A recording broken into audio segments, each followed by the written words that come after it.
You loop the L first, wait for the killer to catch up.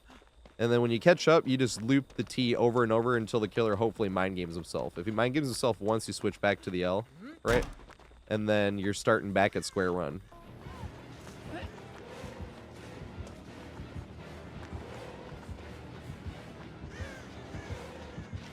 There we go. Hunter said LT wrong. What could go wrong? That L and T wall. What could go wrong?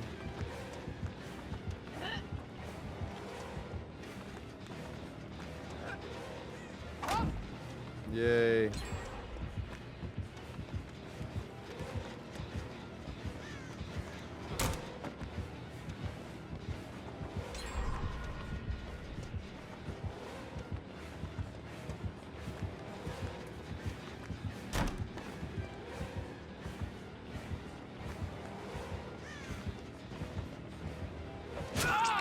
Damn it. Where do I go next? Up this way, I suppose. That's what I was hoping for. Oh, God!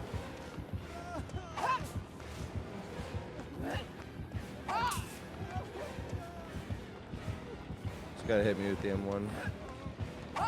Yay!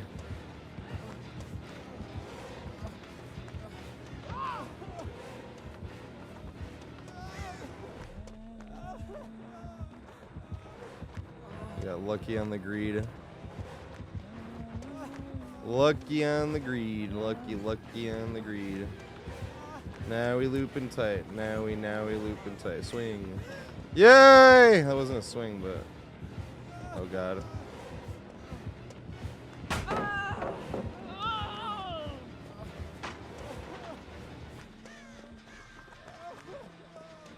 And we win the 50-50.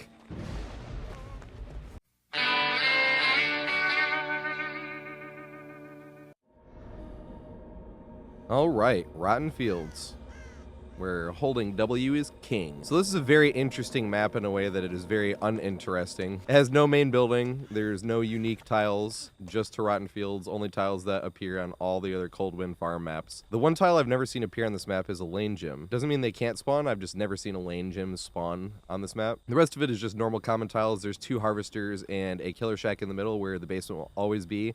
And then there's the meat tree that respawns on all the Cold Wind Farm maps, as does the harvester. The harvester's on this map, really, but most of them only get 1 harvester. This one will have 2. Before we get into it, let's get into some tips and tricks. So the first tile I want to go over is the shamrock. You call it the shamrock because when you get hooked up here, you're on the shamrock for everybody to see, no matter where you are. Sometimes the thing is facing the back corner, so it's very hard to unhook somebody safely since the killer can walk up and then jump off anywhere. And if you jump off besides 2 places on this, then you will stagger. However, it is nice to address that there are 2 places you can jump off of this rock and not get any stagger. 1 on each corner. This corner, you're going to want to run right at this tip and then turn your way down where you can see that little slide looking thing down there. You're going to run right at that and you will not stagger. You just run around, run towards the 3rd rock, turn down, run down, and there you go. And no stagger, don't lose any distance on the killer. Now most times you'll just want to use that to run away. You run down, and then turn around and go this way. But you can run in circles, it's just the killer will be able to drop down at any point and not stagger. On this side, you're going to want to run right towards the divot. There's these little stairs down here. You're going to run right towards that and then turn the same way. You have to go at a little angle, but you can see these little stairs down to run off of the rock where you don't stagger at all. You run right towards it, right down it, and you're good. Don't stagger at all. And what I mean by stagger is running it down that way as opposed to doing this and staggering. The killer would gain a lot of distance on us, but it's nice to have 2 corners of the rock to be able to run down and not get any stagger points whatsoever. And that one and this one over here. McMillan Estate, Cold Wind Farm, and Auto Haven Wreckers all have these rocks, and they all have a way to get down them. Now, holding forward is a good strat in any of the maps, but on a map so big like this one, if he was about to just start chasing me there, waited for him to catch up to me, Not in his power, of course, where he was just holding forward. And he ran. I could probably run all the way to here, right? Say running all the way to here. And then if he hits me, and then I'm running this way, you don't want to turn around when he hits you because you don't want to lose any momentum. You want to use all your momentum going forward and going this way. You can even do that at certain tiles. I know I don't talk about this too often, but if you know you're going to get hit, right? Especially if you're healthy. If you're healthy, there's no point in trying to go for some 360s because if you get hit, then you just really disoriented yourself and gave up some ground. So I almost never I just go for some jukes. I think jukes are better than 360s anyway because you can do things like run square at the killer and then turn around. I think that works 10 times as well as just going for a 360. I feel like the only time I go for a 360 is when my only choice is to 360, and even if I get it, there's still nothing for me to get. Then you might as well try to spin as fast as you can. Otherwise, I'm trying to use my pathing to maybe get him to swing there and then come out this way. Because I think that's much more of a mind game than it is just mindlessly spinning, and the killer's just going to wait for you to stop spinning and then hit you. So I don't think 360ing is a good idea unless you're out in the open field, and even then, I think it's a better idea to use the 360 where you're faking like you're running at the killer and then turning around, so the killer will swing to close the distance on you, not realizing you're going to change directions. So I think that is a much better option to get a 360. You don't even have to do any of this like crazy camera work, really. And to go over that, how you do 360s as well, is it's really you're just spinning your camera one direction. So you hold your right thumbstick, right? If you're playing on controller, if you're playing on mouse and keyboard, you kind of just toss your mouse. You kind of just toss it, right? You just want it to go like really fast, so you kind of just toss it and then play Guitar Hero on your keyboard. And that's why I like controller. Not one of the only reasons. I just think I play controller Survivor, I think because it gives you more options on how many different directions you can move. So I think you can loop actually much tighter on controller than you can on mouse and keyboard. You do sacrifice things like flashlight saves and 360ing, but I don't think 360ing is that viable. So I think it's better just to run right at the killer type of 360. If you don't have the space and you're running, to get one of those 360s where you just ran right at him and try to get him to swing, instead of sitting there and trying to do like all this madness. But how you do that madness though is you turn on your right stick, you turn one way, and whichever way you're turning, you use circles on the other stick. So I'm holding down to the right like this, right? I'm holding down to the right on one side, and I'm spinning the other way. And obviously if you go the other way, you just, you go the other way, you want to do it this way. Same thing. You also want to look down, because if you're same thing if you're playing killers like Oni, when you look down because you can turn sharper, same thing. You're not going to be able to 360 that good if you're just doing this. Like, it's kind of funny to try, but you can do faster spins if you're looking down on mouse and keyboard as well as controller. That's how you 360. So another thing I want to add onto holding forward is what you really want to do when holding forward is hold forward as long as you can until you get to the next tile. And if you know you're going to get hit, right, there's no point. So might as well use your distance to get as far to the next tile as possible, because you don't want to be changing directions when you hold forward, because that will minimize the amount of distance that you gain from the sprint burst. So say I know the killer is going to hit me here, right? On Killer Shack, say I vaulted this the one time, and the Killer Shack has enough distance, no point in like trying to do that again. Just hold forward to the next one, so if they hit me, I can go to wherever next tile I need to get to. And you want to keep holding forward, force the killer to catch up to you. So if I ran around this way, a lot of times you'd want a mind game here and the killer would go around that way and you'd cut back. But say it wasn't, say he was still chasing me around, I wouldn't loop this one, I'd keep running forward until loop this one, because it wasted more of the killer's time instead of immediately trying to loop the first tile I got to, unless it was a crazy strong tile. Because if I just stayed here, then you're stuck waiting, just wasting time letting the killer catch up to you, and when you could have wasted more of his time by holding forward and getting to the next one. So if you know the killer's going to hit you and you're not injured, then just hold forward and get to the next tile. Maximize the distance. You never want to be changing direction in the middle of a sprint burst. But that doesn't count. I remember thinking about that. Like, you know, people, when you're like growing up, someone would be like, you're just going to stay home and play video games? You're like, yeah. Damn. I don't even know where the actual exit gate is. Whoops. That's a pre-drop.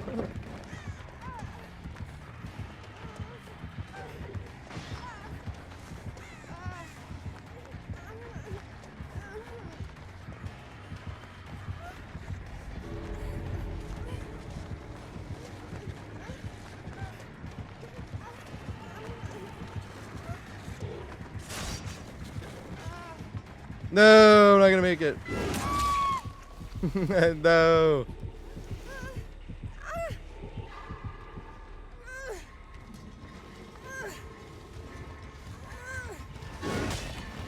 Oh shit. No, Ash is such a champion though.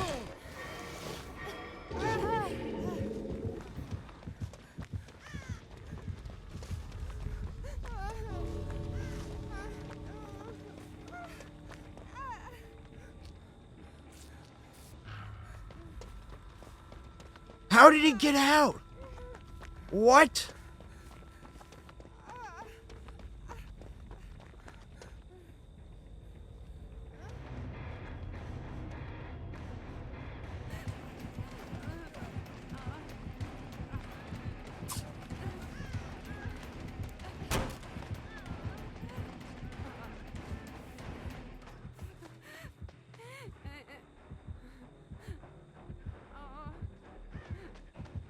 I need to pull her away so somebody else can get her off hook. There we go. I didn't want to loop that tractor. Nice.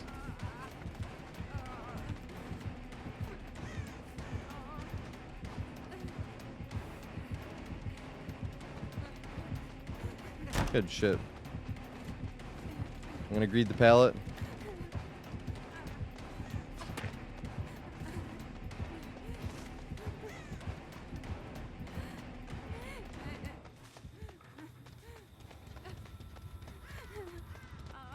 That I can't be spit on. Oh my god, the duck dodge though.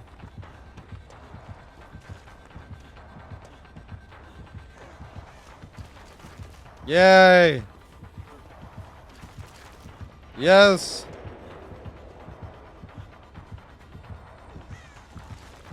Yes, the dodge! I'm gonna get hit here though. I'm still not sick. Oh, fuck. Well, that changes things here. Now I literally just have to hold forward so I don't go down in the basement as the first hook of the game.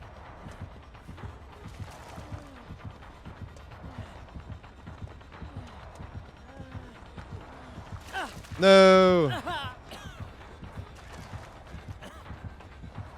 Oh, damn. There's no pallet here. I was open.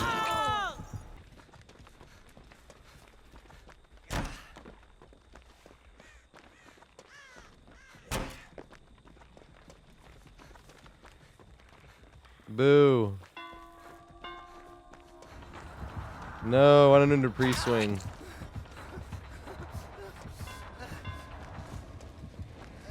Why you no do what I want?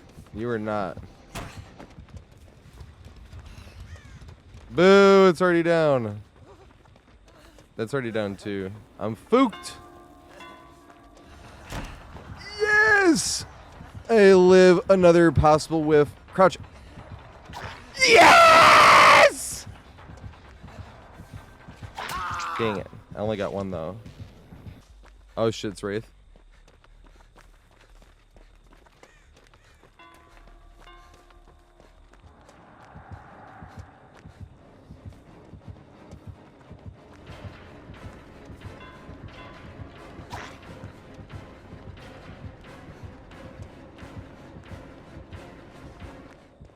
Yay.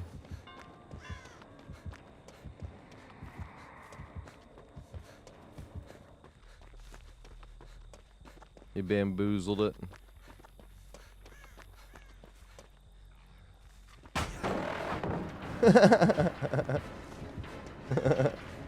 He probably has a Spirit Fury. If they do nerf it, it'll put like a cooldown on it. I don't know where to go right now. I can't run any closer to that guy.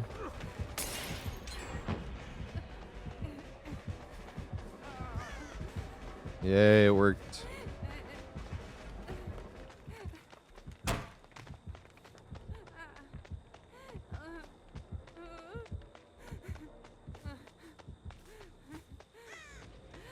I faked like I was gonna loop that and then held straight. It worked. No.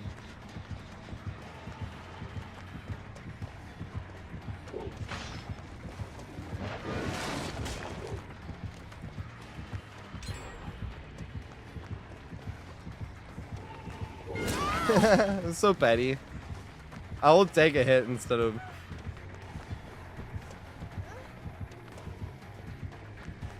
No, it's not really close enough to run together.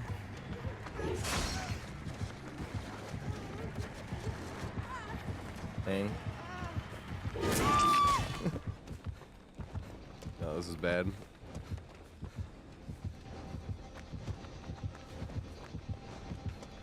This is the first chase of the day.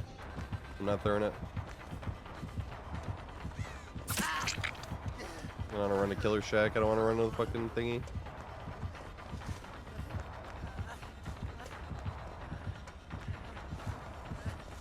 No, it's an LT wall. Boo. That's terrible. I should have at least juked the window.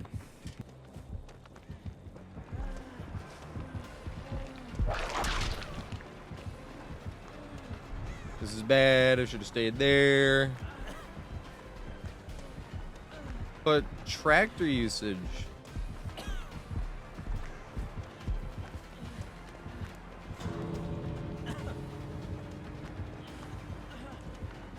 I ran that super weird on purpose.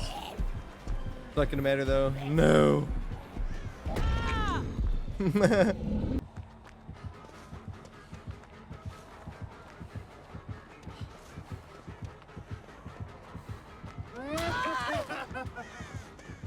Where the fuck do I go?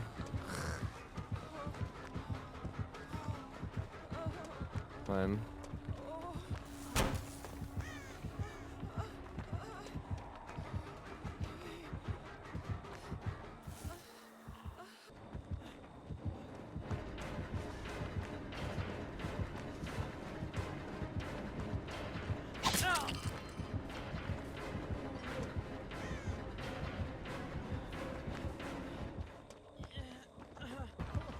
I made it oopsie. And got lucky. Killer must be red bar to me. Yeah. Swing. So now let's go over all the other common tiles. So there's a lot of guides already explaining how to run these common tiles, but I'll go over the quick little paths, and then I'll tell you my little hints that I do on these as well. Now, the idea of it is really want to run this back and forth so the killer goes out that way and then runs around chasing you. And then he comes back this way, and then the killer chases you around this way, and then you jump the window again. That is the ideal path while running this. Obviously, sometimes the killer will turn you around, make you run other directions, and it's kind of up to which way the killer is going to push you. But I like to have an objective when I'm looping these common tiles and have a specific goal, because it makes it easier for you to sort of gauge where to go when you don't know where the killer is. So my specific goal on these tiles is to loop as tight as possible at all times, and then just be looping this pallet, right? Seeing where the killer is going. And then when he gets close enough to try to hit, you want to act like you're looping in towards the pallet so you can get a free jump. Because sometimes you can misdirect the killer, where if you're looping it this way and you're hugging tight the whole time after looping it a few times, especially after greeting a pallet, if you got away from one greed, he's going to think you're just going to keep trying to loop it that way. And you can just keep going this way. And then if you're going over here and he follows, you can just switch to the window and get the running vault. Or, same thing, if you don't see him following and you're running this way and he's going to go back the other way, he might be right there and you can get the vault as well. Now, if you're running the other way, same thing. You can run this way, looping as tight as possible. And then if you, especially helps if you got away with the one greed, as I was saying. And then when you're acting like you're looping tight, you can get another window vault. Because if you don't look like you're going to loop tight enough to go back towards the pallet, if you're running this way, that puts you at a much bigger risk of trying to hit this, because now you're in that position of, if I jump, I telegraphed super early that I was going to jump or even juke this window, then it puts us at a straight up 50-50, whereas I'd rather keep it simple personally. It might not be the most efficient way, but I like to keep it simple and just go for the pallet and then take advantage of the distance I either gained or lost and then jump the window. It's a nice little trick to sort of fake where you're going and then jump through the window. Now, there are other ways you can do, and you can actually see through these tiles on Coldwind Farm, you can actually see through these. You can see through a lot of them in different ways on the other maps as well. But these ones you can straight up see through. But I don't think that's something to completely rely on, because specifically this is always going to have some blockers here. You're not going to be able to see through that part. And I just don't think it's the best thing to rely on. But I like to keep it in the back of my thoughts. So if you can like see the killer's red stain, maybe he didn't quite make it to here and he was going to double back, and then you saw him start running back here because you could see the red stain through the wall here. That's a way that you could use it to your advantage. But I like to use that as sort of a last resort and not something to rely on. Just something to give any teeny little bits of extra info. And that's my take on window pallet gyms. Oh, shit.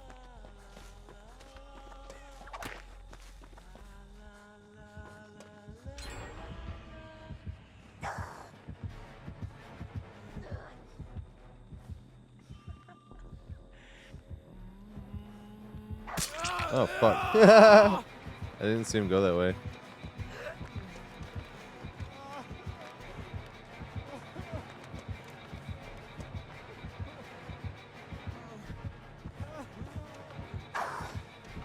Throw it down! Yes! The only time it's necessary.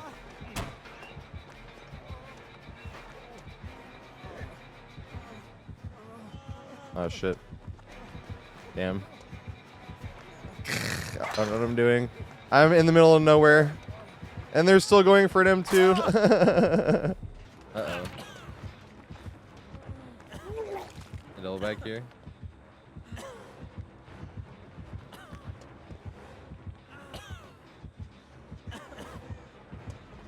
Uh-oh. I'm still not gonna throw it. No, I'm not gonna throw it.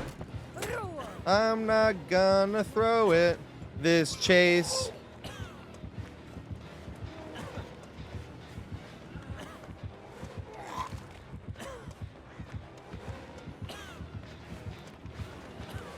Oh, fuck. I thought they double bagged.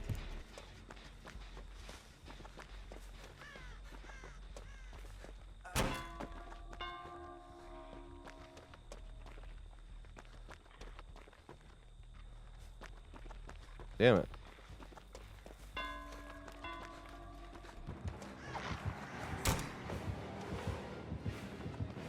There comes the vault.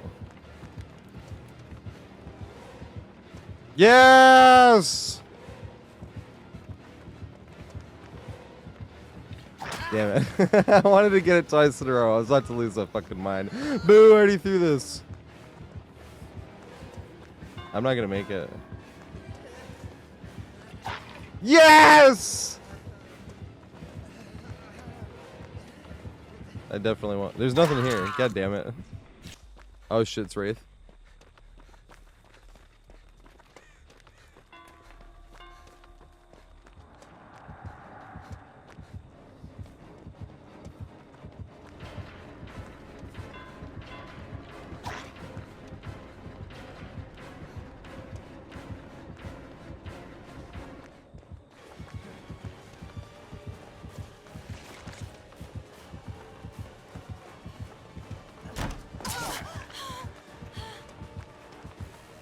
I can't go anywhere. I have to loop this right here.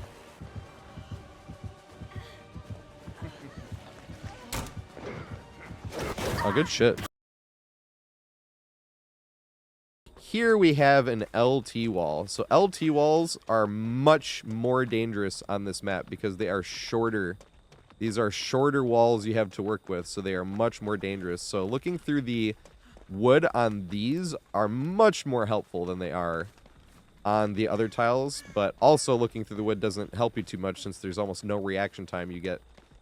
Because these are one of those, if you're playing the window, the game where you go to fake the window and try to win the 50-50 with them going back and forth, I feel like it's such huge risk with such little reward. So the way I loop LT walls actually came from looping on this map, and I just applied it to all of the LT walls, because similar ways to loop it the most efficiently, you'd be running, wait for the killer to get close enough, and then or you'd switch to this one if the killer wasn't quite close enough.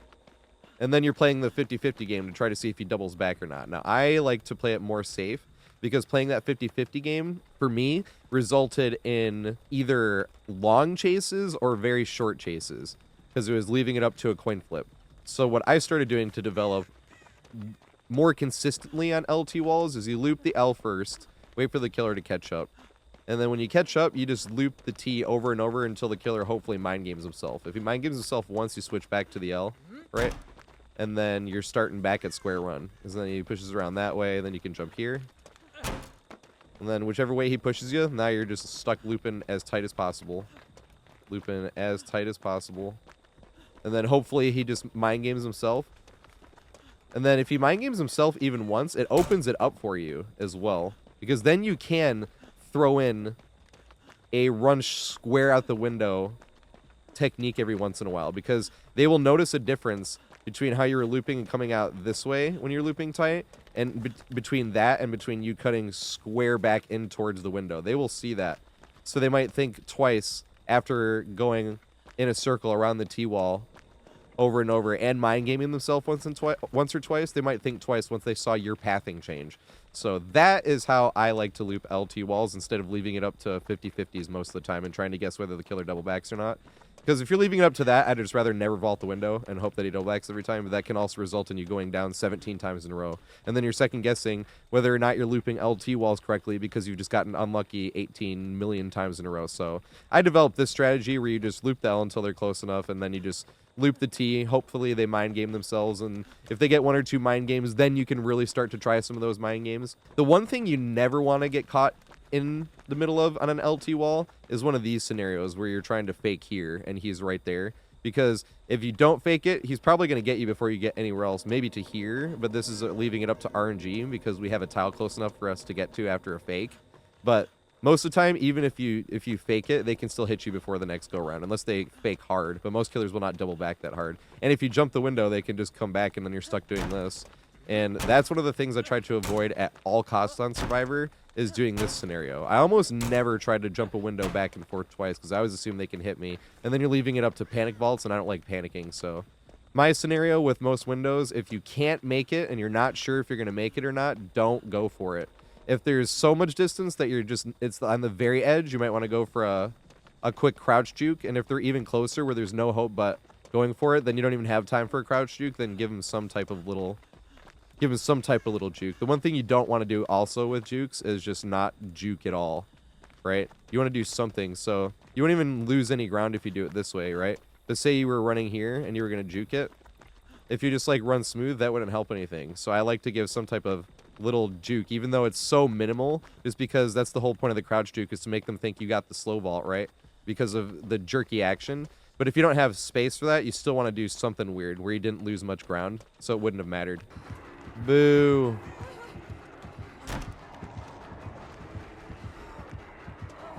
Ah!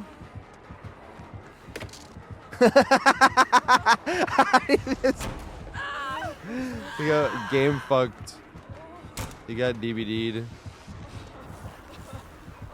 Did he double back here? He did not.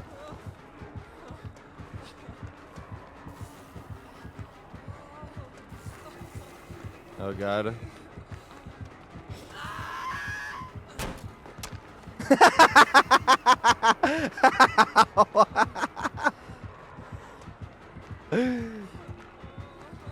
God damn it. No! And then they never get it again the rest of the match. Because I'm like, this is the type to try something. So when you get a bunch of matches in a row where no survivors are trying much, and then there's the one that's gonna get you. Yeah, I got him. That's hilarious. The fuck? Yeah, I was like, where'd you go? God damn it.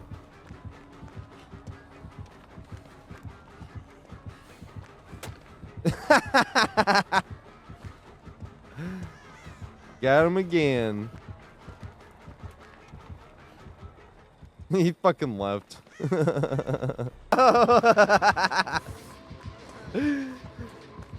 No! Go back. No! I think they're being nice.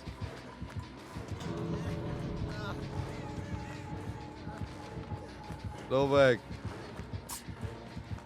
They're definitely being nice. Damn it. Damn it.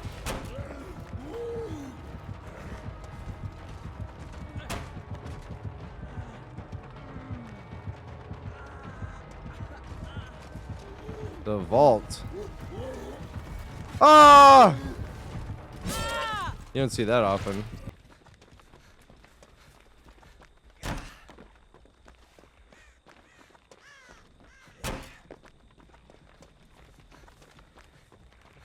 Boo. No, I don't need a pre-swing. A special, because you could just get one whenever at any level.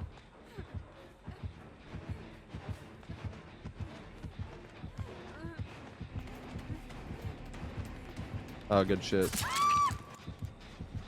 Weird ass hitbox though. And that's my take on LT walls.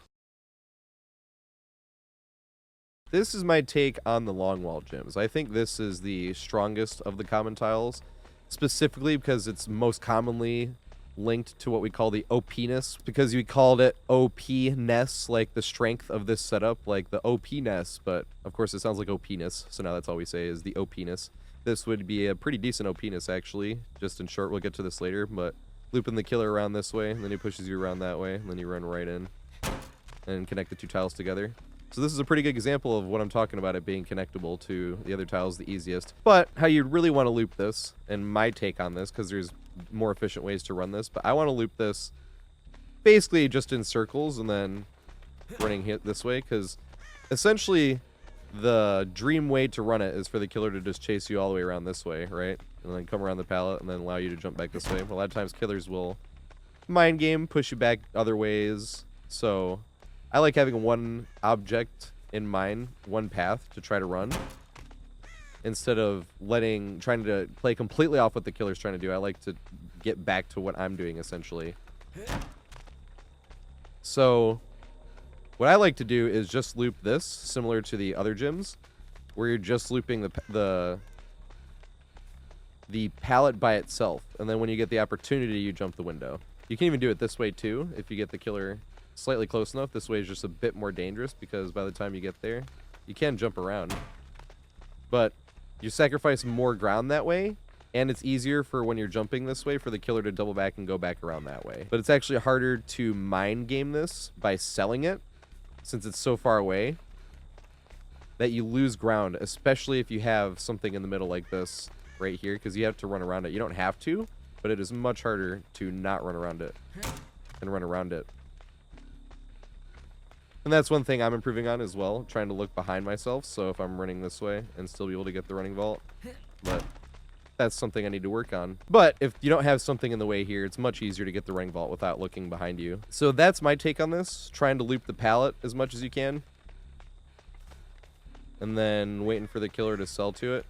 I got the running vault that time, but there's no guarantee that I'll get that every single time. But that's my take on Longwall Gyms. Looping the pallet, making the pallet your main objective of trying to loop, and then the second you get the opportunity to jump the window where the killer's over committing to you in one way, then do it.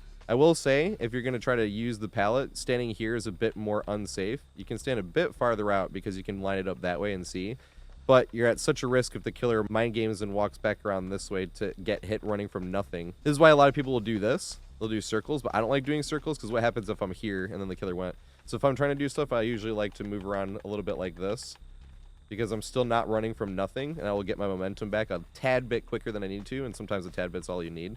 But I think the most safe place to stand in these gyms is more around this area, because you can see the killer going through on the other side of the pallet. If they're running that way, you have enough time to make it back to the pallet. If they're not running that way and they push that way, you have enough space looking between the pallet and the wall. You have enough space to make the window easily, or continue looping back the other way. So if you're going to stand here and you know for a fact the killer's coming from that direction, I would say standing somewhere like here is the safest spot to be standing before making a decision. If you don't know where the killer is, when in doubt, go there.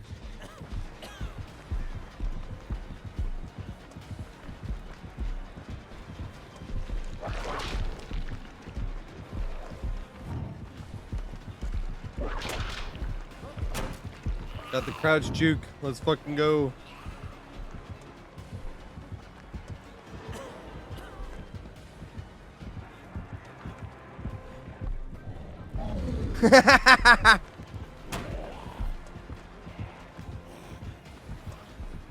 That's funny. Oh shit, they're both here.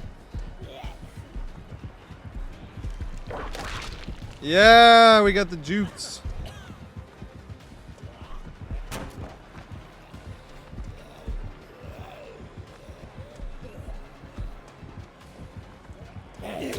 No.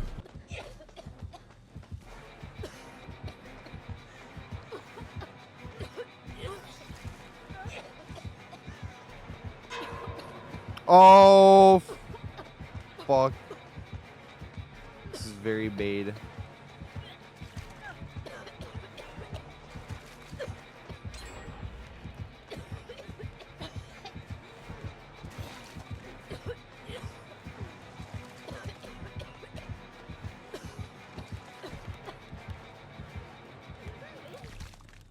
About to get gunned down.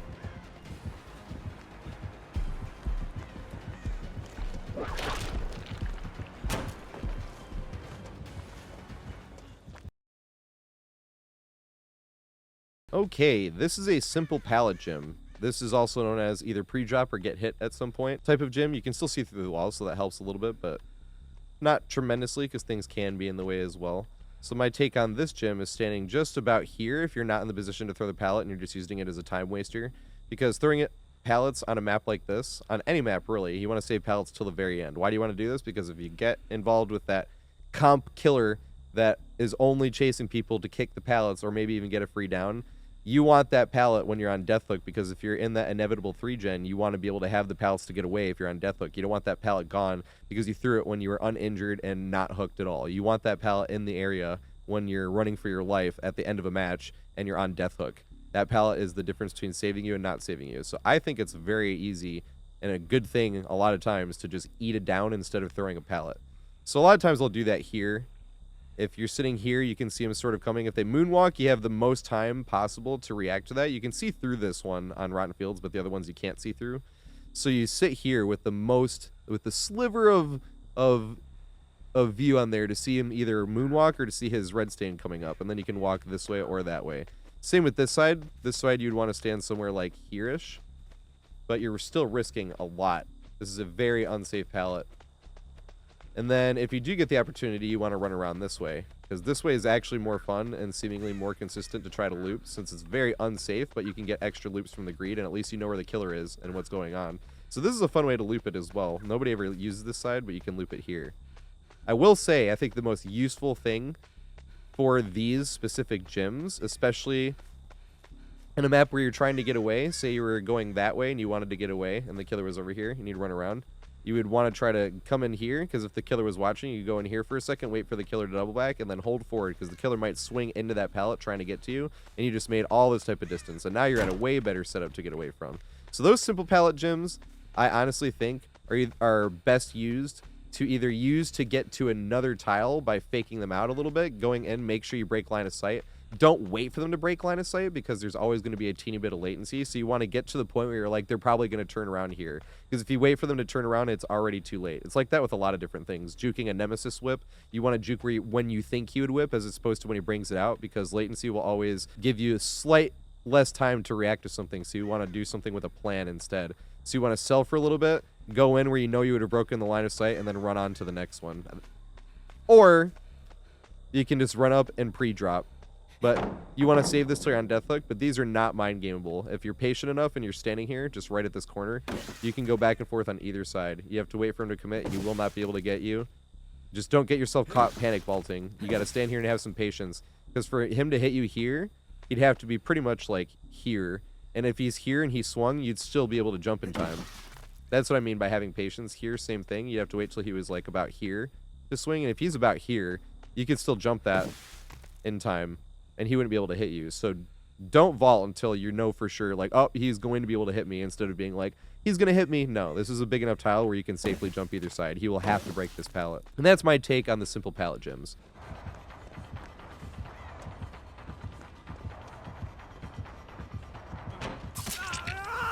Chris ran it way too wide.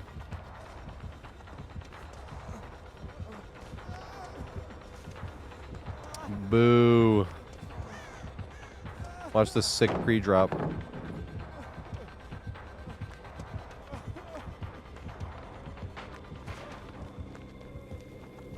So much skill, I know. It's like hard to handle.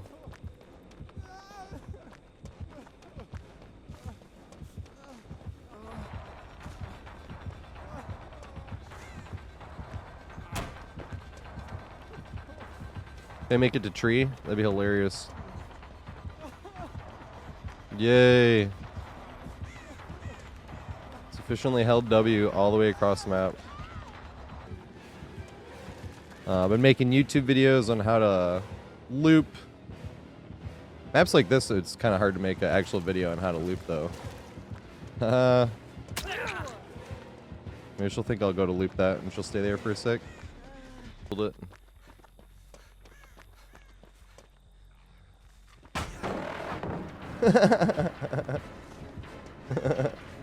He probably has a Spirit Fury. I'm in the corner against the knight. This is a terrible idea. They read it, though. We read it correctly. So another common tile you'll get here, and this one can be anywhere, is in the pile. It can be here, or it can be here. It can be anywhere in this pile, this bunch of farm equipment and farm materials. It's going to be anywhere in here. Pretty simple. You can see pretty much every killer over this. Even Onryo, you can see through the boxes if you really needed to, if you were stuck doing this. But these are one of those pallets where you'd want to save once again until you're on deathhook, like all the other pallets, or incorporate into an OPness somewhere. This one, if I was trying to incorporate it, I'd be running on this tile, right? And if the killer was chasing me, say they're around that way, then you run back to here. It's not the best setup, because then the killer could go around that way, but you never know. Killer might swing here, and then you're back to this tile. These tiles, and this is not a very good example of an OPness. It's not a very big OPness, as one might say. But this tile is just one of those tiles that you hope it connects to an OPness. Otherwise, you just want to save till you're on deathlock. I will say, this one right here is very interesting to run around. Be careful. It is much bigger. It is, like, square. It doesn't look square, but... And if you loop in too tight here, you can stub your toe this way. But you can get some extra loops if the tile has the pallet here or on that side, just because the killer didn't realize and you were looping very tight. The killer didn't realize how square it was, because right there, I lost distance, right? If the killer does that and we're doing it safely, then we didn't lose any distance. And when the killer just lost distance, we might be able to get a whole nother loop around him. So you basically just have to loop this one like it's a square object around here, right? Because you can run here to the edge of where this goes off, and then you're okay. And then run to in line where this is. That's how you would want to loop this as tight as possible. There, and then here. Like a little stair in the middle. And then you might just get some free loops.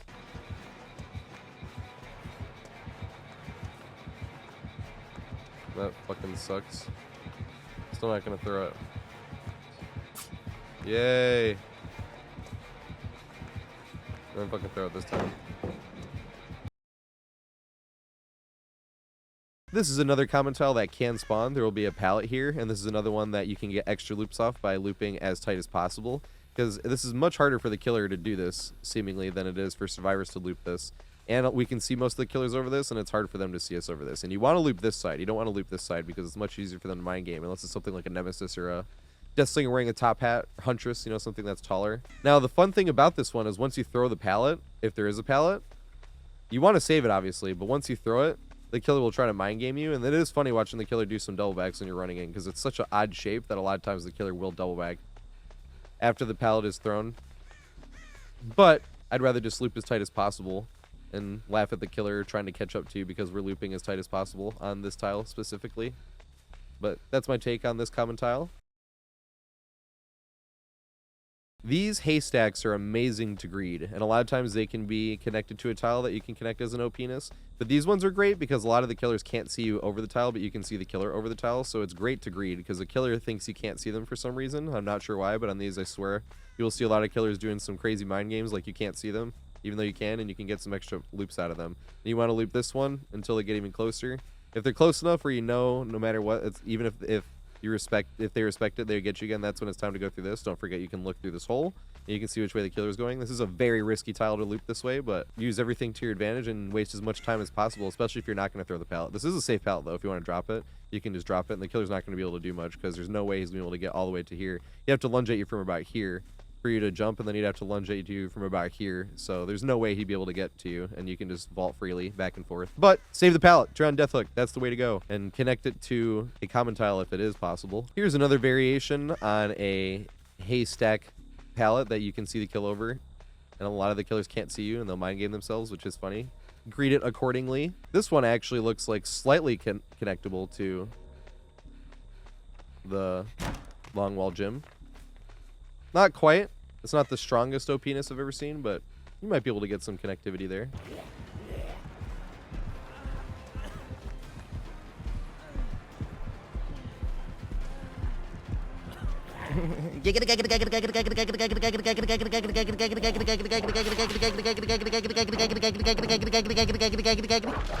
Oh shit! There's shenanigans we gotta pull off here. Pre-drop.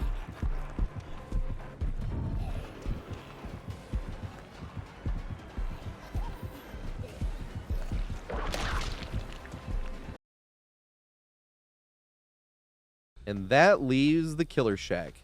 So killer shack is very simple. The proper route you really want to run is you want to be running this way. Most killers will mind game. We'll get to that in a second, but this is the proper route that you would like to run. Well, a lot of times the killer will push you back this way. In which case, when you're running this way, you'd want to run out a little bit, so it gives you more time to react. And if you see the red stain here, if you still see the red stain, they might even still double back, but you can jump. Now, the one thing is, if I jumped and they did double back, I would want to still keep running over here, because at least I might be able to get some mind game this way. I do not like getting caught in this double back, because they might just double back again and slap us. Or doing these 2 vaults in the row is something the killer would want as well, because you only get 3 vaults in chase. If you're in chase and you vault 3 times, the window will block. And the killer wants to see you do these sort of double back things, because it's one less lap around the killer shack. So that's one of the reasons I try to, at all costs, avoid doing these quick little slow vaults back and forth. It's technically a medium vault. It's called a slow vault because it's not the running vault. So for this scenario, if they're pushing you back, you want to get your space. If you see the red stain, even if it double backs there, and then you run around this way. And then you're going to at least have this mind game here where you either fast vault or you fake. You can even do a crouch juke on a lot of these. Be careful, too, with some of these killer shacks. I know it's not this one, but some of these killer shacks have a little indent like here on this side that you can get caught on, as I just did for a second. So if you're trying to do a juke, and you can lose a little bit of space on the killer, so be aware of that with these killer shacks on cold wind. Now, one thing I will want to say about killer shack is I like using the backside as well, because sometimes the killer will mind game themselves and you waste extra space. So if you don't know where the killer is and the killer's coming from that direction, I like to stand here, because if the killer pushes you around this way, then you're definitely safe enough to go around. Make sure you're looking through the killer shack windows as well. Some of these maps, the killer can throw things through that. Trickster can on pretty much every map, but I'm not sure if Huntress can throw it on this one. I don't think she can. But other maps like Garden of Joy, she can throw through the back, and you have to be wary of that as well. So using the back can get you some free loops if they mind game themselves. Other than that, if you're standing and the back is not available, because that's the direction the killer's coming from, I like to stand right here before starting the killer shack chase, because if you're standing right here, you can see the killer coming around and you're still in the position to get a running vault. And if the killer pushes from the other way, then you're still in position to be able to run here. Stopping right here is a decent point as well to see if the killer is still chasing you, because if you don't stop and you just run, killer can just double back and it's different. And then I like to run a little bit wide, because it gives you a little bit more time to sort of react. You can run the killer shack too wide and then not give yourself enough time to get back in or mess up the running vault, as I just did, so be wary of that. But I like to run it a little bit wide if you don't know, because it gives you a little bit extra time to sort of react to where the killer's going. And I do that because I don't want to stand up here, and if I run here and I didn't see any of double back, they can get a quick swing in through the window on me, right? And I don't want to do this whole thing. I know a lot of people sit here and do spins, but if I'm at this part of my spin and he comes back around the corner, I'm screwed. I'm not going to be able to get back here. He'll probably get the hit on me, right? So I like to just run it pretty wide, and if not, then I turn here if I don't see him, and if I really don't see him, then I run back around here, running this way. And if the killer is coming back in, you want to save the killer shack, but if you want to toss the killer shack at 5 and teabag the killer like you did something groundbreakingly amazing that is worthy of a Nobel Prize, go ahead and do so, because I do think it's hilarious. Especially because, like, you didn't do anything really skillful, so might as well brag like you did. Good old trash talk is pretty fun when you make it fun like that. And that's my take on looping the killer shack.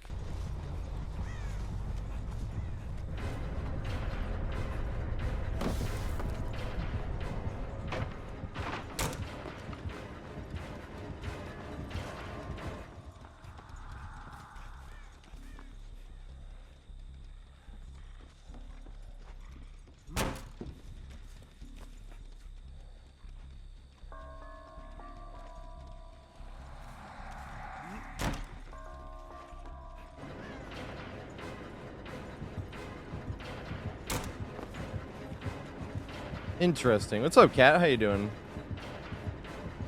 I'm doing pretty good. It's only the second.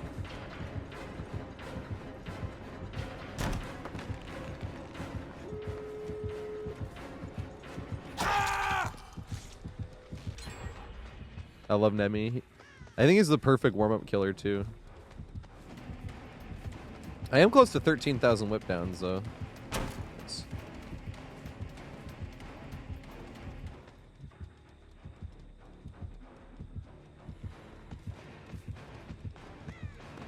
Interesting.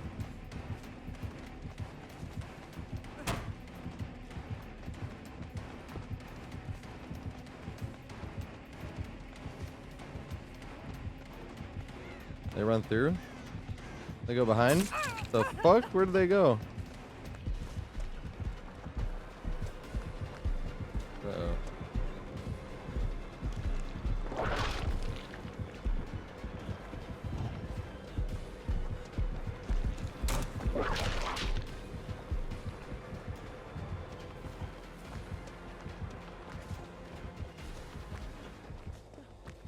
Should I like try a 24-hour stream? I probably could do it. We were just talking about that. That didn't even need to be touched. I'm an idiot. I'll make the window though.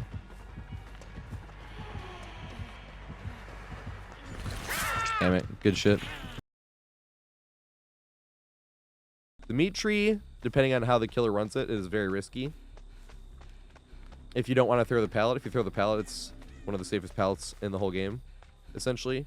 But what you want to do, the ideal way is running this way, right? And then the killer chasing you. And then if you jump, the killer has to go around the long way. And then you can jump it again. If the killer is really holding forward, you can even not jump it the third time. And get along and then jump it the third time when he finally is close enough to you. And then jump it. And then it's blocked. And then you're mind gaming the pallet, which you can run around. You can still treat it, right? If you had enough distance. Even with a blocked window, you can loop this like one big tile once he's coming, and then switch to the small side and loop this. This is a very good side to greed on. Be careful. You can be whipped over that with Nemesis and Huntress and whatnot, so you want to be like ducking when that happens. I know for specifically with Nemesis, it does not count as ducked until you are completely down. You have to be down for a second, so that's something you want to anticipate and not wait for him to have the whip out. You want to guess that he's going to do it. So sometimes it's good to give a little quick duck anyway, just in case. Especially against a killer like Nemesis that might bring the whip out, that you'll get a free go around anyway. And if you got a free go around, say he whipped, then you could go back to this way, and if the window unblocked, and then you're here. But if the window blocked, it's probably going to be long enough that you're not going to be able to loop this long enough for the window to unblock and then work your way back. Now the thing is, what if the killer pushes you this way? Right? Same thing. Now this is funny because you can get killers to swing here. You have to have a decent head start because you cannot get this running vault here. That is why they put that rocks there. If you can, you're an effing legend. I cannot. I cannot get this running vault. I have tried many times. I literally think that's why they put this rock here, is because they knew it'd be too strong if you could get the running vault from this angle. So really what you have to do is have a good enough distance where even if you jump that, a lot of times if you jump this and he telebacked, be ready that you can go back around this way, and then you can even do something like a crouch. Maybe he'll double back and give you enough distance to come here. So once again, don't try to get yourself in this position where you're doing this. I feel like that's always a mistake. Always do this or like fake it and then go back, but try as hard as you can at all costs to avoid just doing 2 panic vaults in a row. That's how you get down.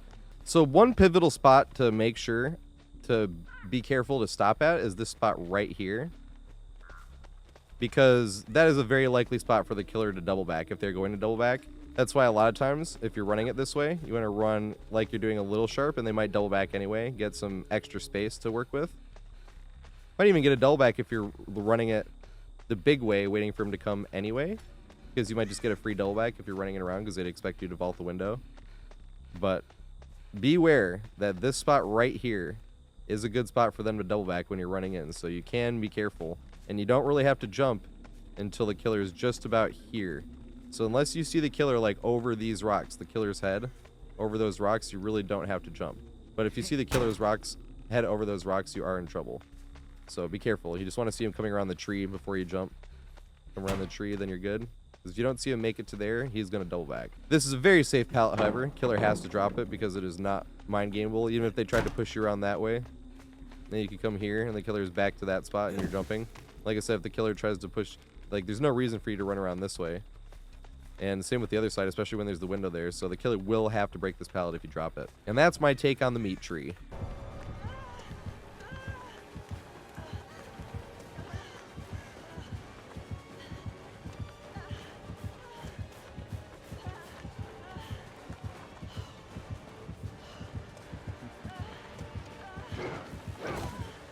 Yes. This looks like a strange tile, I will say.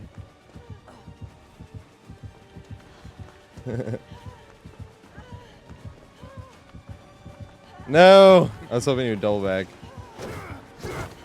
Oh my god. This is a strange tile. He should have totally hit me there.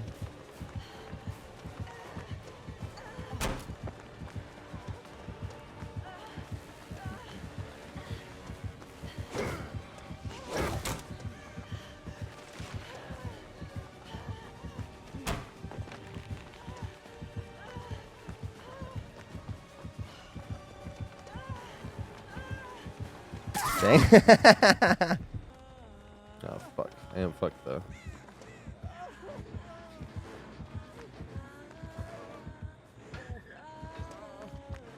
Fuck, I couldn't make it.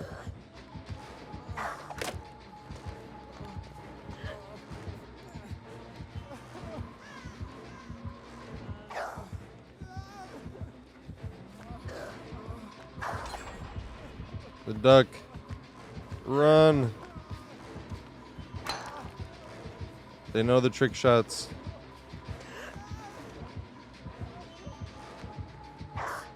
Yay.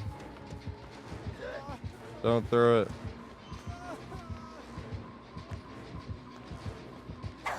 The dodge. Dang it. Well, there was a decent time to throw it, though. Fuck. Oh, no. Damn it.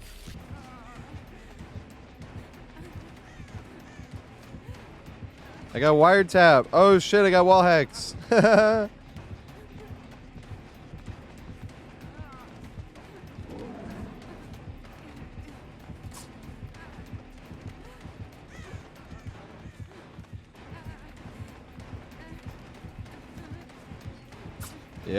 I got him. I didn't have to jump the window. He could have swung there and hit me. I risked it all. And now I'm never going to do it again because that was way too close. I got the wall hacks. He's like, holy shit, this guy's hacking. See, now he's going to try it because I did it. I did risk it all the first time. So I can see him because of wiretap. Somebody has wiretap on that generator, so I can see exactly where he is. He doesn't know that, though, obviously. Yeah, there he goes.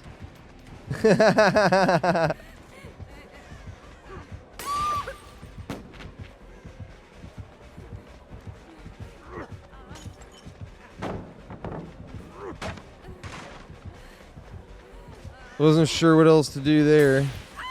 No.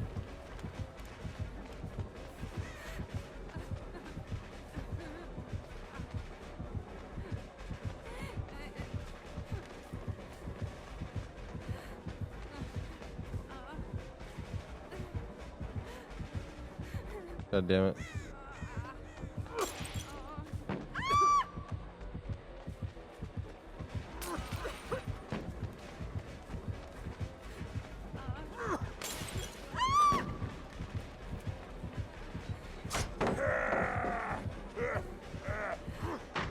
There we go. I appreciate it.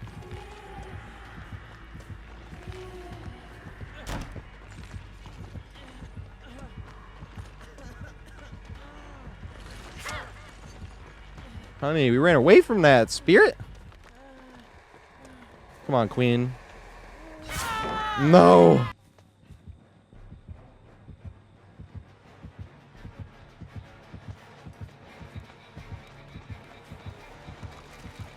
No, I didn't duck in time. Strike one. Can we get a strikeout? Fuck it, I'm running here. She left. And that brings us to the last tile that you're going to find on all the Coldwind maps, but you will have 2 of these on Rotten Fields. It's the Harvester. The Harvester used to be way stronger than it is currently, because as Survivor, you used to be able to make this jump. You cannot make that jump anymore.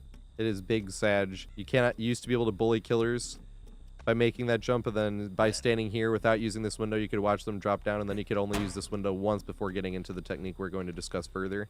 But here's my take on running the Harvester this time. You're really going to be running up, and the first time you run the killer over here, you want to see what's going on, because if you make the jump and the killer knows how to do the trick where he doesn't use a melee and he just knows how to do the running, where he makes it over, because you do not have to melee as killer. You can just make the jump without swinging, without doing anything, without losing any ground or momentum. You can just make the jump from here to here and then swing up, and even if you swung right when you saw them going, they will be able to hit you if they make that jump. So the first time running up the killer on this match, you just want to jump it, and then if you see a red line over here at all whatsoever, you want to jump back and run over here, because if the killer's on that side, then you can just jump down and run around. If the killer's over here, then you can just jump down and run around. No matter which way the killer's pushing you, you're going back up this way. And if you jump to the first time, it's your first time looping the killer on this map, then you want to fake this and try to go back this way the same way, because to see if he melees around, or it comes back and see how they react. If they reacted this way where they're coming, you're going to be stuck here doing this whole shenanigans, which is funny. This is a funny little haystack that you can get the killer to whiff on a bunch of times, but not if the killer knows what he's doing. If the killer doesn't know what he's doing, you're stuck here doing this, because if the killer swings at you on that side, you can avoid it. They will hit the haystack. And if he swings to you and you run over here on that side, you will avoid it. But most killers will just go right in the middle and hit you, and you'll just take the hit. There's nothing you can really do.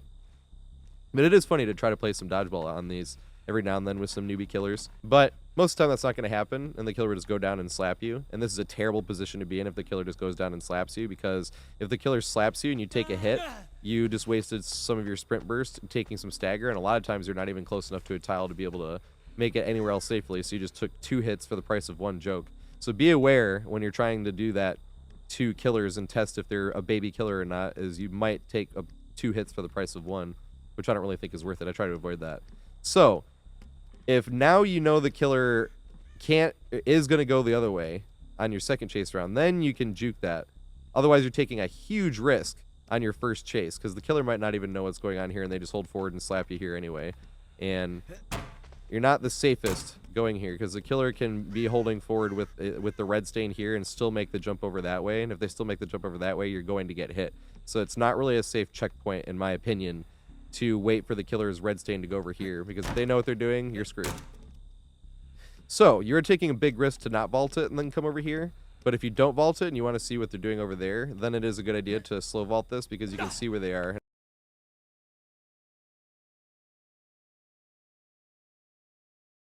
No matter which way they go, you're going to be able to make it back around, back up the ramp and doing it again. But the most consistent strategy I'd like to do on this is just do 2 vaults, right? You do your 2 vaults when he's going around, and then you do your 1 vault here, and then wait for him to push you whichever way, and then do it again. And then if you're even lucky, you might have something else you can run to that you can run more consistently, or even connect it to this. I've never seen something close enough to connect to this, or I've never been good enough to connect it to that, but I have seen it connected on other maps where it was something close enough and you could run them back and forth. And that's my take on the Harvester. It's the most fun tile on this entire map, and the most fun potential, but it also can go very poorly very quickly because of how risky it is. But it was okay. The standstill tech somehow works.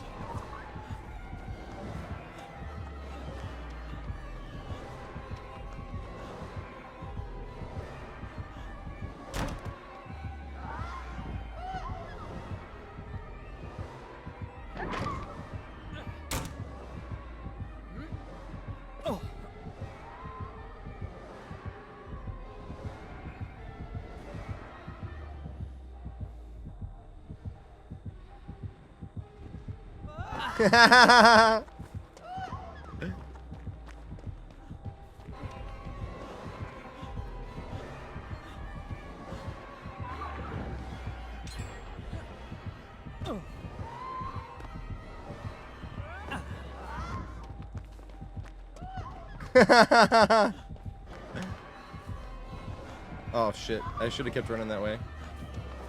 I have a pallet though. Greet it! Yes!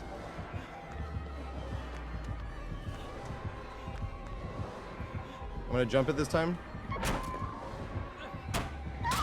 Damn it.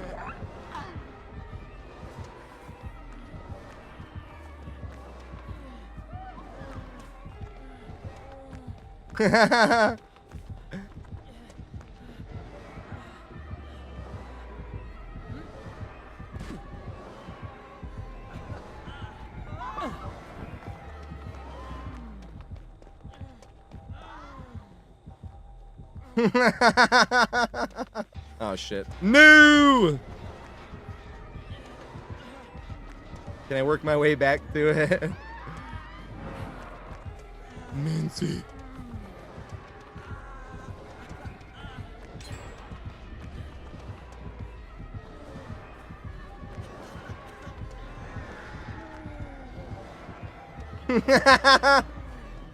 I told you guys, if you just like stand there like you're gonna throw the, like you're camping it, they always think you're gonna throw. I mean, I would too.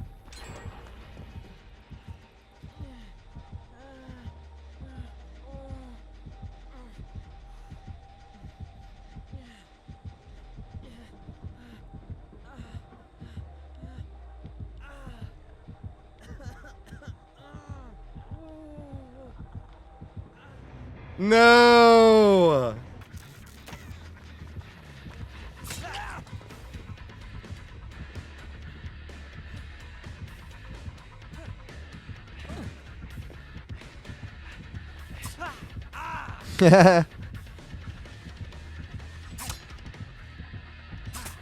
Dodgeball.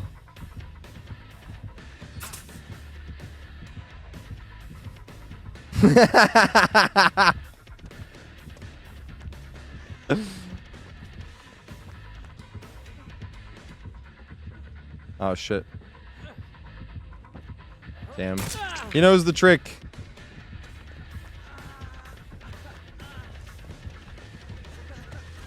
There's no escaping when they knows the tricks. Oh, she got me. Ah, fucking got two.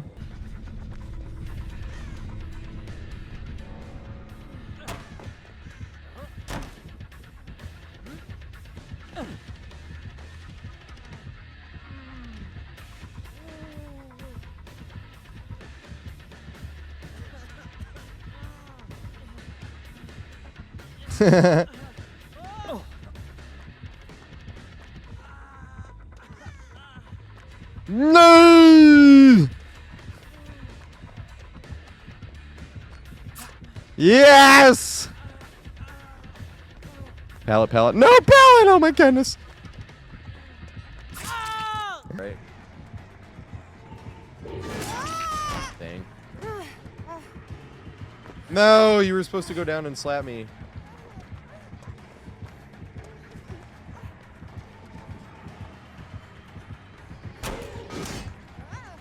Wow, I can't believe that worked.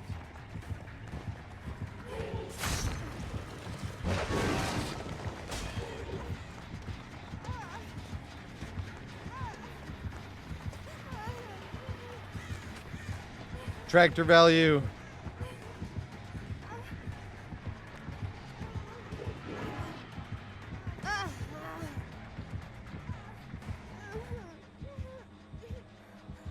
Tractor value. Like, no. I would have had chases with all these killers and all these maps. God damn it.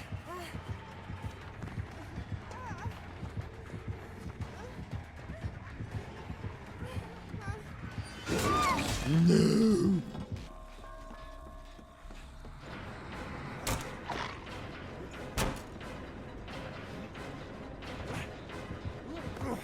Interesting.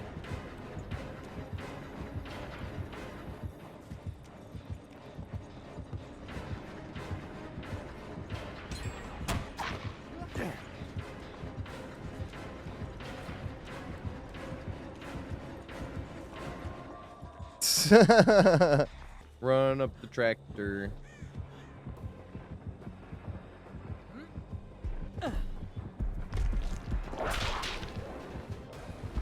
I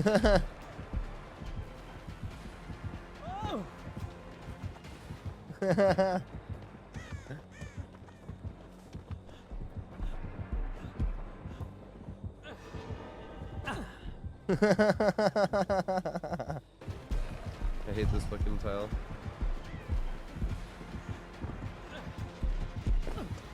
Alright, well, we got it to work. Got the double vault.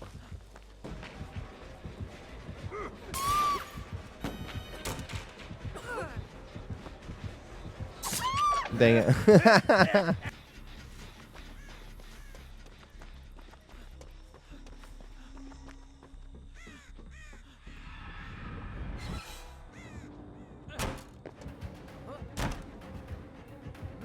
God damn it. No! This is all wrong.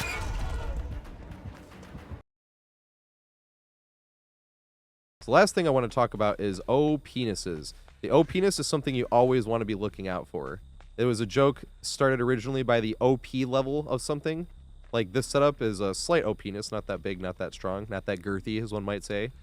But, of course, when you say something like the OPness of this setup is huge, all people hear is the OPness is huge. So, we just went with the memes, and now it's the OPness. Changed the lyrics, and now we're doing the mistaken ones. But it is funny. I like calling it the OPness, especially because you feel like a dick when you're running an OPness anyway.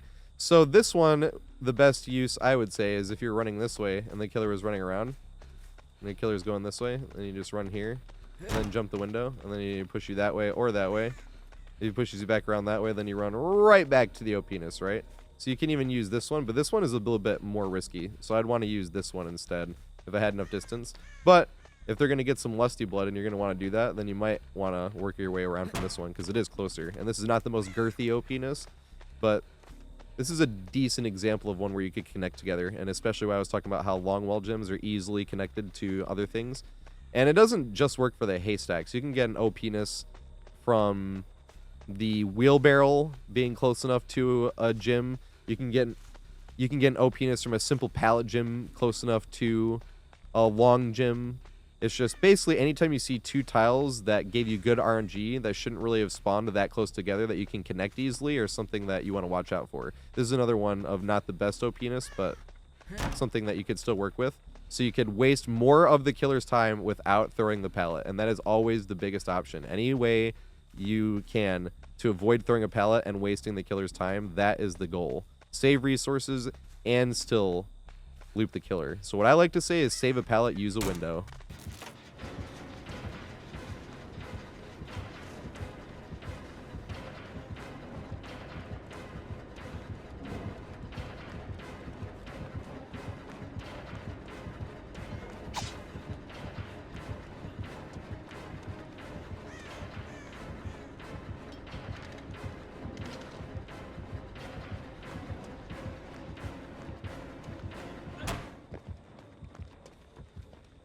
Oh god.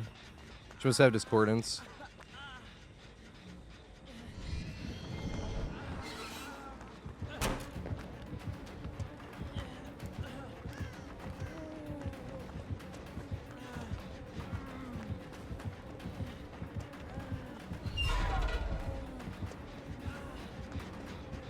Oh shit, sorry.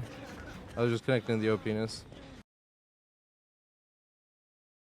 So a few of the tips and tricks I want to go over, especially when it comes to in chase, would be things like bamboozle checks. So if you never want to get too far away from a window. Even if I was looping this killer shack and I don't know if the killer has bamboozle and he's chasing me this way, say I vaulted it and I'm running here and he goes, I'd want to stop right here. You don't want to just mindlessly run and then get yourself in a position where you have to throw the pallet. Because say you haven't been injured yet and you can get away and don't have to throw the pallet, and you see him vault from right here, then you can get away and maybe get somewhere else as well, just to see where he's going to, right? And that goes with any type of tile. You don't want to get far enough away that you don't get to check for bamboozle. And once it's confirmed for bamboozle, you don't have to check the rest of the match. But if you're the first survivor getting chased, keep that in mind, that you don't know if he has bamboozle, so play it safe. That's the same with, I would say that's the same with throwing pallets. If you throw a pallet, you never want to just immediately get away because the killer could fake and not lose the bloodlust. So you want to use your distance optimally, but you wouldn't want to run farther than that until he used the pallet. They can even run over here and stand here for a second or do something up. I've seen Onryos stand here and fake their power, so it looks like, and it even made a sound, so it looks like, so I was thinking they're going to break the pallet, and then I got away from it, and then they got me. So if you have dropped a pallet, never get too far away from it before watching the killer commit to a break. I just don't think it's worth the risk. So the next thing I want to talk about is anticipating other perks as well. This isn't too much to do with looping, but if you're sitting on a generator and you're dealing with pain res, we all know pain res, when the killer hooks a survivor on one of their 4 scourge hooks, it blows the generator and we all scream that it's on. A lot of times they'll pair it with dead man switch as well, which is something you want to avoid, because if you get on the generator after the pain res goes off, you want to stay on that thing. You don't want to just touch it and run away, because it will block until the dead man switch goes off. So you want to avoid all of this. So if you're on the generator, a lot of people are getting off super soon, and there's nothing you can do if it gives you a skill check, and that's DBD, unfortunately. But there's nothing you can do if you're going to get off and it give you a skill check anyway. So might as well get as much of the gen done as possible. So you can be on the generator until the actual scream, to the sound when they start screaming, when you hear the piano note and the scream. That's the only time you need to get off. So you can be sitting on the generator till the very last second. Even seeing them get hooked, you can see their aura go on the hook and then get off for one tiny second. I've started doing this, and I feel like I have pretty much mastered it. Here's a good example of me getting the timing down exactly perfect. But that's just a sucky scenario. I kind of find it hard to blame spirits when they can't find people. Hard to blame spirits when they can't find people. Other perks that you want to be aware of that you can't do anything about, because I don't want to talk about Eruption too much, because that would be involving Swift, and most of these guides are geared towards playing in solo queue. Without perks, really, you can use any builds you want to add on to the map knowledge that you get from these, but at the same time, I am making these guides more for playing no perks in solo queue, because that's all I usually do. Eruption is hard to avoid in that case, but stuff like Lethal Pursuer, especially on a map like this, if you just spawned in on Rotten Fields, you want to hide behind something for a little bit and maybe even teabag, make the killer laugh, because you don't know if it's Lethal Pursuer. And if it's a big, wide open map like this with nothing to hide behind, you could just take a hatchet right to the face. And it's not that hard to hit somebody cross map with a hatchet if you can see exactly where they are and they're running a straight line. Or they're standing still or just walking, so be aware of that on a map like this. Lethal Pursuer is very dangerous on something like Huntress, so if you get a map like this specifically, I do always think it's a good time to sort of give some teabags. It's funny to teabag at the very beginning in case they have Lethal Pursuer anyway, but specifically on a map like this, Old Shelter Woods, you know, maps that are wide open and have a lot of space for them to just chuck a hatchet or a blight to come towards you. I think it's fun to just teabag behind something, get yourself safe. Barbecue and chili is another one. It's not as prominent as it used to be. Whenever the killer hooks somebody, you can use the info against them instead of getting a locker. I think it's a good idea to avoid getting a lockers at pretty much all costs. Unless you're in a scenario with like a Bubba's chasing you and you're going to get hit and then you jump in and wait for the tantrum to end and you jump out and whatnot. But most of the time, I do not ever get in lockers. I can go literally months without getting in a single locker because you're risking stuff like Iron Maiden as well, you know, just little things that can be annoying. And I just don't think there's ever a reason to get in a locker because you can just use your aura to distract the killer. So if the killer was going to use barbecue and chili, say I knew killer was going to use barbecue and chili and I'm running this way, and then the killer sees me running this way on barbecue and chili and they think that I'm going to go do this gen, and then I turn around. You count to 6 seconds. Used to be 4, but with Lethal Pursuer it's now 6 seconds because of the 2 extra seconds. So you count to 6 seconds. It used to be when the bubble would disappear, but bubble disappear, count 2 more seconds, and then change direction. And then the killer, say it's a Huntress or Lithe or Blight, and they're trying to catch you, they'll try to cut you off by going that way instead. So you can use that info, and then you cut right back this way and got back on the gen. You can even use it if this gen was like half done and you want them to go to the other gen, you go back to this gen really quick and sit on that gen for a second, and then once barbecue's done, come back to this gen and he'll come flying to that gen instead of this one, and then you can finish this one faster because he thinks you're in that area looking for you. Just using the killer's abilities against them is a very good thing. You can even think about that with the Scourge Hook where they unhook and they get the aura reading ability, but I'll be honest, I don't think about that one too often. So another little thing to speak on that doesn't have to do with juicing, but on a map like this where we have no main structure or anything, it's just good to see these little tips and tricks that people may not know, like hooks, right? If somebody's hooked and the killer's face camping, it takes 2 people to get them off safely. One person will have to trade where they fake. Be careful, because if you just unhook in front of him, he's going to grab you, so you want to do a couple fake unhooks. Don't overcommit to the fake unhooks either. It's a nice ground because you might just get grabbed no matter what happens, which is annoying because when you play killer, you never get the grabs, but that's for another day. But you got to fake them out a few times and then get them off. You will always go down. But if you get the killer to hit you and then go off and the other person gets them off, that's the only way to get them off without somebody having to go down. So running vaults. Running vaults, I always assume everybody knows about this, but a lot of people might not. Running vault is when you run straight at something and you get the running vault, as opposed to do a medium vault here. Medium vaults, your hitbox does not move until you're on the other side of the window. But you can even hit running vaults at an angle if you want. As long as you're running straight at it and it's not too steep of an angle, you can get the running vault. And you can get your 3 vaults in chase before the window blocks. But that's why you would do things like running a little bit wide over here and going in. But you don't want to run too boxy either. You do run less distance if you run at an angle at it and then run at an angle into it as well. That is a shorter distance run, but it might not be as risky as coming all the way out to see which way the killer is coming. But that's what we mean when we're talking about running vaults. So another thing on this map specifically is this actually has one of the highest escape rates of all the maps on DBD, despite it having not much to like run the killer super hardcore on, since there's a bunch of common tiles and they're all spread out. But I believe for 2 reasons. Number 1, holding forward, and number 2, being able to see all the gens. Because it's such a spread out, wide open map with just a bunch of corn in the middle, it's very easy for survivors not only to find gens, but avoid 3-genning themselves. You'll have survivors from the very beginning of the match understanding which generators they need to get done, which is the ones in the middle usually. Pretty much any match you start, you want to go to the ones in the middle and do, or find the 3-gen to do. Don't just hop on the first generator you see, because the killer will get to you before you can even hop out of it anyway.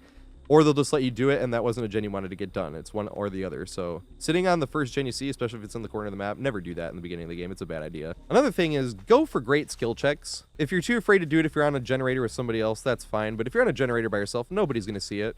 You're going to, and you gain some distance made on the generator if you get the great skill check. And you're not going to get a great skill check unless you go for it. And if you start going for them, you start hitting them much more consistently. And you start gaining a lot more extra blood points because you get 300 extra blood points off of the generator, 150 for healing, and you get extra distance. So the hitting a great skill check can literally be the difference between even saving your life or not. So go for the great skill check every single time. If you blow the generator, who cares? It's kind of funny. You know, I have over 6,000 hours on Survivor, and when I blow a skill check, I think it's hilarious. I usually make jokes about how good I am at the game when I blow it, and then when you blow multiple, blow 3 in a row, it's even funnier. And then this game is even funnier. Then you realize how funny it is just blowing skill checks. I don't know why, but it is hilarious, and you will not get great skill checks unless you go for them. So I think it's a great idea to go for great skill checks. And a little bit of a hint I have for that as well is if you want the great, you have to hit your button no matter what you're using, whether it's keyboard and mouse, whether it's controller, whether it's wired, whether it's wireless. There's always the teeniest, tiniest little bit of input lag. So you want to, if you're going for the great, you want to hit it a little bit early. I feel like that's another reason people blow that skill check when killers use, where they kick the gen, and then you have to hit the skill check when you use it. I think that's another reason, because you have to hit a little bit early, and people are trying too hard to hit like the middle of the skill check, and then it's too late. So go for the greats. There's no shame in blowing it. Also, looping is not the most important thing at all times. Being a good looper helps in a lot of scenarios, and it can be a handy thing to be able to whip out of your back pocket. But there are a lot of games where you don't even get to loop because you're making all the right plays. And by that, I mean, say somebody's hooked right here, right? I can loop the killer in Killer Shack, and I can do a good job looping Killer Shack and juice the killer, but I'm doing the killer a favor by them being on the hook. So sometimes when I'm talking about eating downs and saving pallets, it's better to just eat it down by getting as far away from the hotspot as you can, especially if the killer keeps chasing you.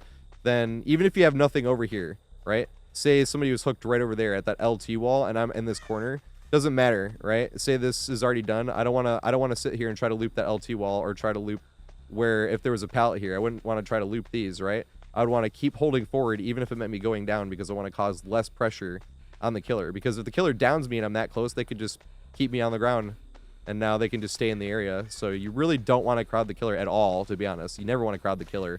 But specifically, looping is not always the best option. Eating it down can be a better play than juicing the killer. Another one is a helpful tip for solo queue is if you're on a gen and somebody is hooked, always stay on the gen until the last possible second you think you can make them. Say somebody's on that hook over there, right? And I'm doing this gen. You want to sort of gauge it out. This is a bit close. So if the killer left and you want to go get them, that's fine, because then you can both sit on this gen. But I mean, if they're farther. If they're farther where you can't see them and it's not the most convenient, sit on a gen until the last second you think you can get them, and then you want to go get them, because you don't want to start walking from across the map right away and then you get here and then they get the person off the hook and you're like, oh dang, I should have gone back here. right? And you want to avoid doing that in solo queue as much as possible. So you want to sit on the gen, do as much of the gen as you can possibly do, and then go. Because that way, if you wait till the last second and you go, and then they give off the hook, you got a bunch of gen done, and you only wasted this much time running from there to here, and you can come back. So I think that's the best option to do with gens and to not leave somebody on hook, specifically in solo queue. I know we talk about pallet greeting a lot and getting another loop out of it, but a lot of times you can even greet a tile and greet it just to make it to a whole nother tile that you wanted to loop in the first place. I talk about that a lot with the single pallet gyms because it's most helpful with the single pallet gyms, specifically if you just sort of break the killer's line of sight for a second, see where they're going to go, right? And then you can go over here, and then they might have swung in. Then you can break their line of sight. But you do also want to break their line of sight. You don't want to just be like running out here, right? So if possible, and this was more of an open area, or say let's say I was coming this way, it faked in here and then came back because we broke the line of sight. Killer went around. You'd still sort of want to be breaking the line of sight. You don't want to just like hold forward because you want to gain as much distance. You want to sort of gauge it out. If you do that and you're leaving a tile, sort of make sure you're keeping them in the middle of it. Say they're right there. You want to be running right here so they can't see you through the window, and it gives them the minimal amount of information for you to continue holding forward. Same with this. If you're going to greed this and the killer went around that way, then you want to be breaking the line of sight this way. You can even use the corn on this map. Corn is a great way to break line of sight, and by breaking it on this, you'd want to run straight down the middle. On this map, corn is OP in that way, running straight down the middle. The killer can't see you when you're running full speed. The killer's trying to guess, especially if you're playing something like Nemesis or Huntress and they're not doing aura reading perks, so you have to really force them to guess, or throw a dart in the dark, as one might say. Now, I will say, you don't want to do this against something like a Spirit. Something like a Spirit, you don't want to be running on the grass or in the corn. That's actually something you want to run around and do instead, because then you don't just force the Spirit to be able to listen. Then the killer can see the grass moving and just hit you straight up. So the corn is not something you want to be messing around with too much with Spirit.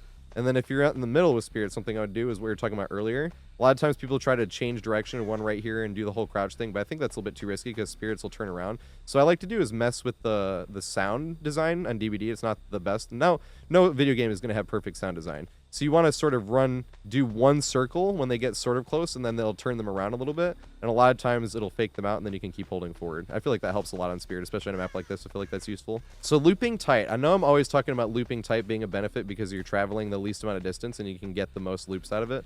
But another huge benefit of looping tight is being able to get free hits sometimes. Just because you were looping so tight, the game will try to help out the killer in a way. If I was looping this way, right, and the killer was behind me, and he thinks I'm going to go in for the pallet, and I greeted it, and I should have gotten hit, but I'm looping tight enough, the game will try to help him by sucking him into the wall, because you were looping tight enough that the game tried to auto-aim him in his lunge, and it will make him hit a wall. It is unfortunate when that happens, and it is funny, but it's not the killer messing up in that scenario. You will literally just get scenarios where you just got a free hit because the game screwed the killer over.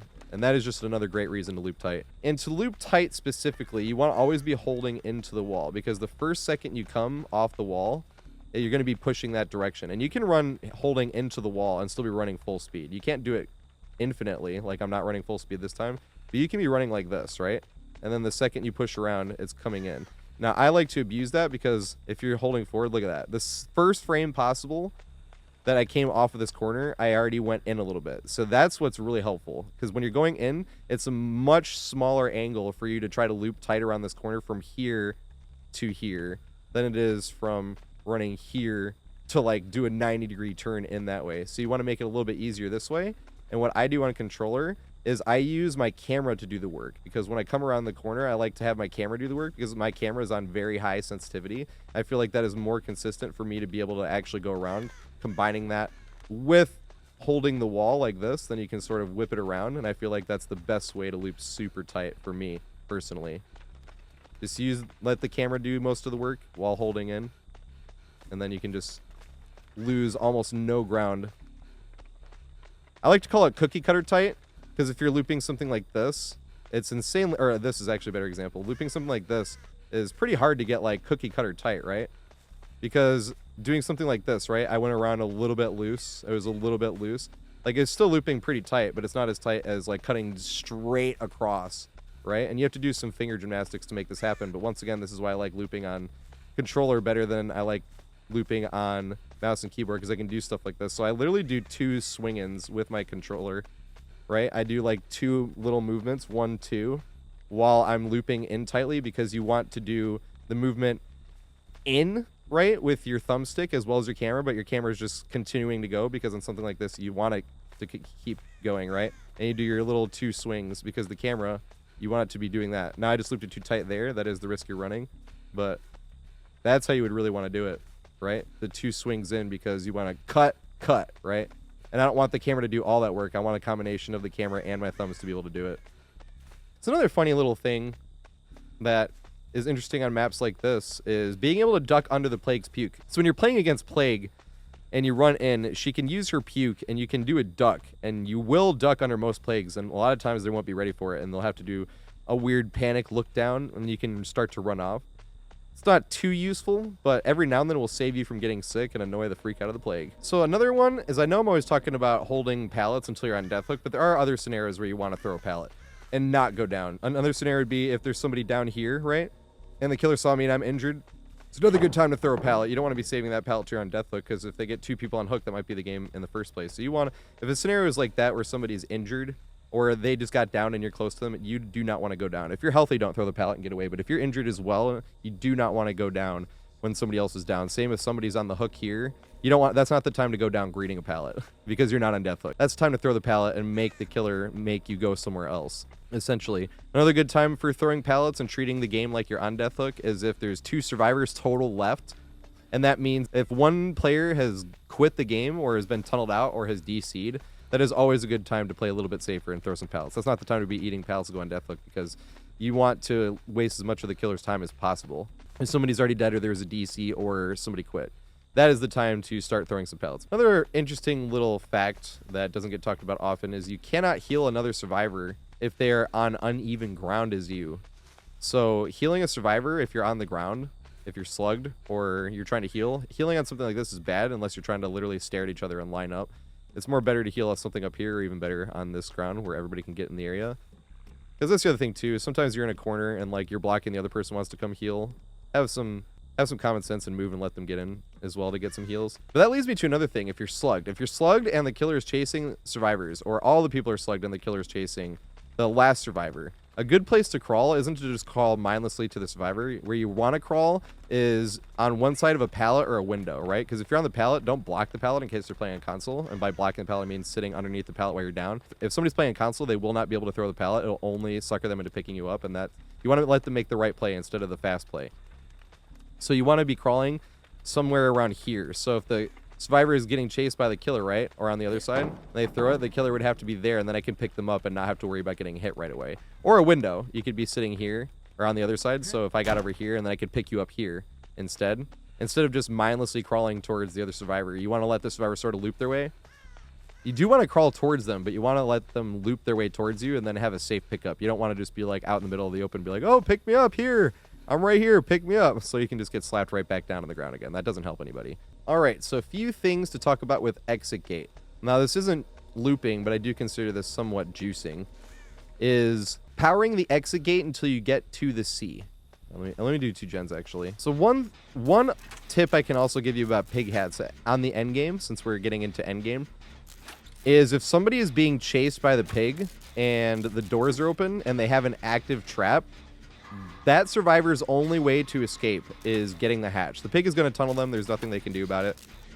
So if somebody is being chased by the pig in the end game with an active trap, as bad as it sounds, you have to open the doors and leave them, because that's their only chance, is for everybody to leave and for them to get hatched. It's the only way to escape with an active trap. And you would not believe how many times you run into the problem of looping the killer with an active hat only for the survivors to leave the first chance they got after you went down, because they were waiting at the exit gate hoping you'd run by to body block for them. You cannot escape through the exit gates with an active trap, so doing that is screwing over the survivor by doing so. So if the survivor is being chased in endgame with an active trap, open the doors and leave. That's their only chance to survive. Another tip, another killer perk to watch out for just in the endgame is Blood Warden. If the exit gate is already open and somebody gets hooked, the exit gate's block. So if you're ever in the scenario where, say everybody's on, this is going to be this person's next death hook and everybody else is on death hook, wait for them to hook and then open the gate right away. Because if you open it before, everybody's going to be screwed, at least for 1 minute. So anticipate Blood Ward in every single match, even though almost nobody runs it. So there are a few different ways that you can greed pallets, right? There's the one way, the classic, where you're just running and the killer is close enough to you for you to just greed the pallet and then either swing or respect it and let you get another go around. That is best used on something like this one because the other two techniques don't work as well on something like this, because if you're trying to do any fancy technique like where you stand here for a second or you do like a little juke or something like that, it doesn't work quite as well on a pallet that doesn't give the killer much line of sight. It works a lot better on, say, a pallet that would have been right here. A pallet that's like right here, if you're looping this and the killer comes around you, then this would be a good pallet to do like what I call the stall tech, where you just stand there for a second, right? Just stand, because it's such a jerky motion, killer thinks you're going to throw it for sure. It looks like you're camping the pallet to throw it down. You can also do something like that where you do a quick spin, but I like doing the standstill motion because I think nothing feels better in DBD than getting away with standing still and it being something productive. So even if you could stand here, right? You stand here and the killer's running around and you just wait and then you run. Best feeling in the game. So another thing about common tiles in general is killers in general loop them differently. So we're always talking about like the best routes and whatnot, but there are definite different things that killers can do, like Nemesis, right? There's a few things Nemi can do where you'd have to juke the window because you'd never want to vault a window in front of Nemesis. That is asking to get whipped. So you'd want to always do it that way. You'd never want to jump the window in front of him because two reasons. He can either go around and still whip you even if you jumped, or he can come this way and double back and hit you through the window as well. But if you've already juked the window, it's different. With pallets, I think it's better to juke before running through the pallet, because if you're playing against something, once again, like a Nemesis or a Deathslinger or a Huntress, when you run through the pallet, you're stuck in this area where you don't have too much room to juke, and you're sort of at the mercy of them. If they throw it right down the middle, you might literally just get hit no matter which way you juked. So it's better to juke out before running through than it is to just run through. Same with LT walls in general. LT walls are very interesting. All the other ones as well against projectile killers, but that's where you'd be utilizing standing at the edge here, right? Because the killer can hit you through, so you always have to play it as if it's like an artist with the crows. You have to always expect that they're going to be doing that. I've played against Ralph a ton of times, and the best way to waste... Ralph is the #1 Huntress in the world. The best way to waste Ralph's time, because you know he's gonna do one of these, where he goes back and then he goes this way and then brings up the hatchet and then comes back and throws it at you, right? You can do that with Nemesis as well. That's what I do with Nemi, is I go this way and then I whip you through the window. So you have to be very aware with that you pretty much have to always guess that they're going to go for the play through the window. So even if you're running this way, they got to double back and then you're going to go here. And then you're doing this kind of fun madness going back and forth. But just be aware of that whenever you're looping a killer that has projectile powers or something similar, like a Demogorgon as well. You'd never want to jump the window in front of those unless you're sure you can. You'd want to juke it. But these are just basic structures on how to loop these. Every killer has its own intricacies, and maybe one day I'll get around to being able to make a how to loop every single killer guide. So another thing about the exit gates, specifically if you're the last survivor left, you can benefit from this not being the last survivor left, but if you're the last survivor left, this tip can be the difference between you escaping and you not escaping.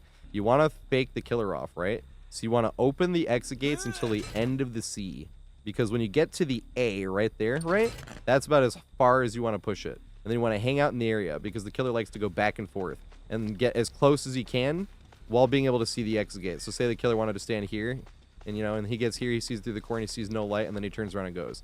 That's what the benefit is. This gives you the most possible time to maximize him walking back and forth between the exit gates. So when you already have it at the C and there's no light on, because if there's one light on, he's going to come explore the rest of this area. And then you're stuck either trying to go back to the other one, which will probably find you, or waiting out in the area, which will probably find you. So what you really want to do is this. Keep it to the C right before it gets to the A. And then the second you see him turn around, I mean like first pixel, you anticipate you run up and you immediately start opening. That gives you the most possible time to be able to make it out alive. And that can literally be the difference between you making it out and getting killed.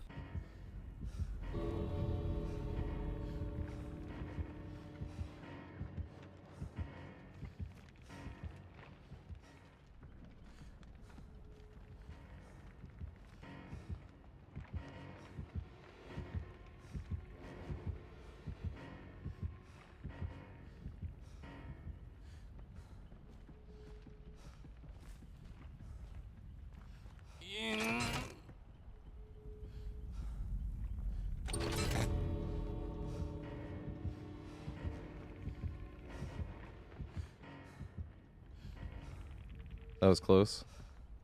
So is it that way? That's where the door was? I couldn't remember.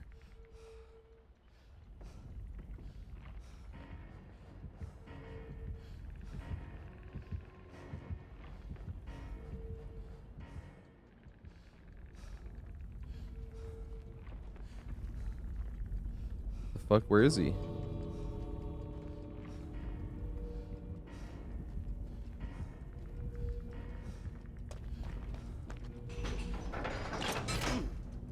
I think I waited too long.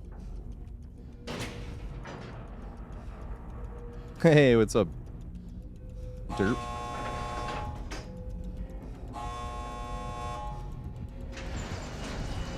Oh! Wow, that's one of the closest escapes I've ever had. My fucking heart's pounding. I'm not gonna lie. My heart is actually pounding.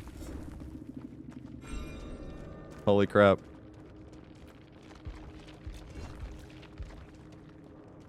Oh my goodness. We carried though. So another thing I want to say about the end game as well is you have to trust your gut on which exit gate you're going to make it to. So say you're being looped by the killer and you even know like the survivors might be there. But you have to trust your gut because the killer is going to overcommit to trying to cut you off there if they know they can make it there.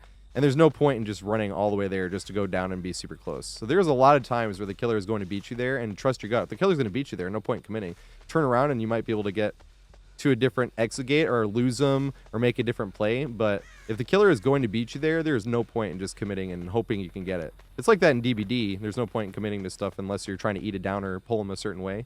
But always trust your gut if you know you're not going to be able to make it to one space or the other, because the killer will probably be going that way anyway, knowing that they could cut you off.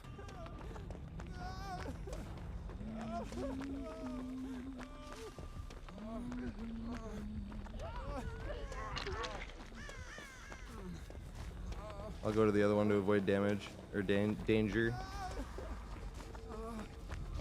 Or else I would have just gone down there. Good shit, Bill. Oh my god. I was gonna turn back in to see if I could get him. You better believe. Nobody left behind, bitch. And that also works with if the exit gates are open and the killer is over there. Say the killer is right here, right? And they have somebody down and the exit gate's open and they're gonna hook somebody right here. Don't just sit here waiting or sit here in the thing and the killer's coming over here. Run away. Get as far away as possible, really. Because the killer can deal with that and you might be able to whip around and unhook them. Or you can just wait him out, or the killer chases you. Like, these are all good options. The killer chases you and you pull everybody away and then you can take the hit and run back towards the exit gate. Or you wait for the killer to force the other people out, which gives you time to go over here. Or if you guys all ran away from the exit gate, you're not separated. Even if you're injured, you can heal over here because the killer can't leave or they're going to get a free exit since they're that close. So if the exit gate is open and the killer is anywhere in the vicinity, if you want a chance at saving somebody, just immediately leave. Don't sit there waiting like you're pretending like you're going to go help them off hook, because you're just going to get forced out. So the very last tip that I could write, I was coming up with these tips in the past few days playing DBD in general, and I was just writing down a bunch of things that happened in matches and things I thought were necessary to point out. I will do the same for the Wrecker's Yard Guide, because the Wrecker's Yard Guide is another map that has no main building. It's just common tiles and a killer shack in the middle where the basement spawns. So I will do whatever I missed here and there, and I will do more specifically looping specific killers at specific tiles. I think that's a good idea to do for those, since there's nothing much else to do besides tips and tricks on top of looping the common tiles. So the last tip I really have is a heal tech. I don't talk too much about many of the techs. There's 8 million different videos, but this one is definitely worth talking about if you haven't seen it on another video. The heal tech is when somebody is on the ground. If a survivor is healing them, they cannot be picked up. So what you want to do, say you have 3 survivors here and your friend gets down to here on the ground. 2 survivors would be sitting there healing him, forcing him to swing once. And then that survivor can even stay over here and not leave yet. They want to stay over here because even though they're injured and will go down, they can still heal tech to help everybody get out if it gets to that point. And then you have the 2 survivors sitting here healing, because when the killer punches you, then you start crawling while he's in his animation. Then you start healing here, right? You and the other survivor. Then he punches that survivor. Then you start crawling again while he's in his animation. Then you start healing here, and the killer punches you again, and then you either all get out, or if you're injured, you're close enough where you can heal again, and the killer will either punch you and force you out, giving the other survivor enough time to crawl out, or you will just all be able to get out. Now, the heel tech, like I said, it's in 8 million different DVD videos, but I felt this is a worth example because you never know who has seen and who hasn't seen videos. That's it for all my tips and tricks for Rotten Fields, and I'll get more into the ones I missed in the Wrecker's Yard guide.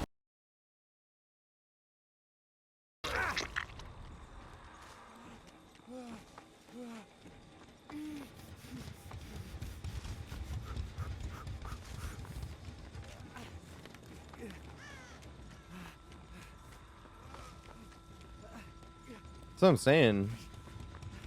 That's why they shouldn't have fucking double back or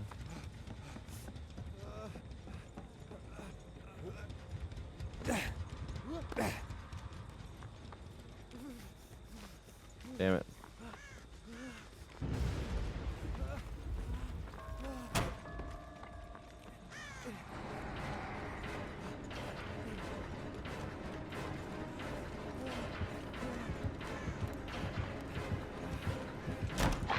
Haha.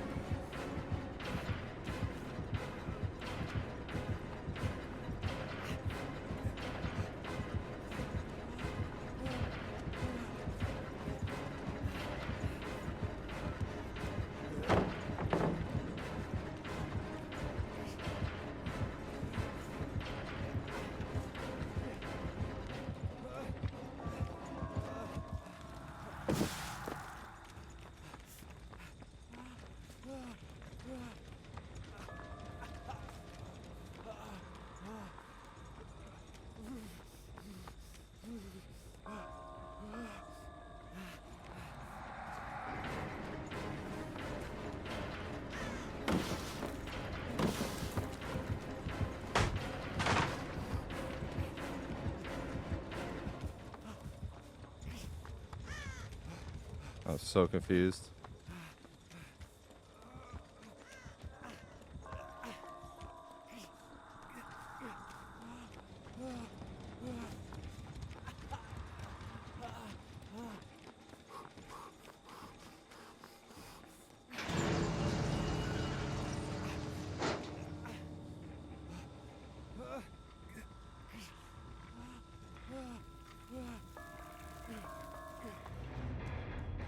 God damn it, I went to get off the stupid thing.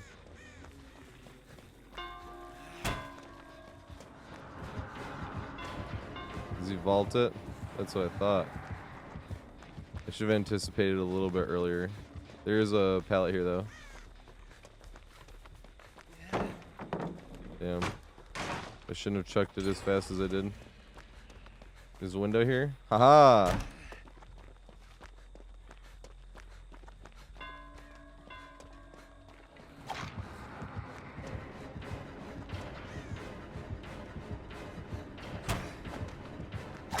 Damn it. I was hoping he wouldn't go this way.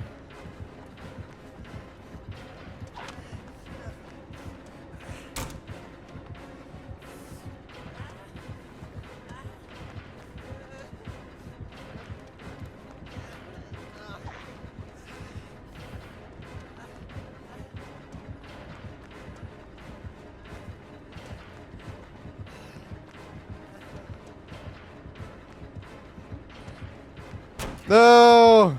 I wanted him to overcommit. I'm not gonna throw this pallet down though. I love Nemi. I think he's the perfect warm-up killer too. I am close to 13,000 whip downs though. It's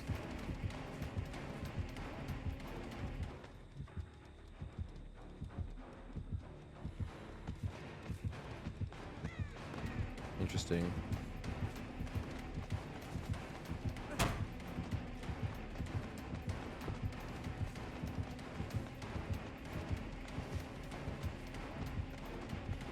They run through?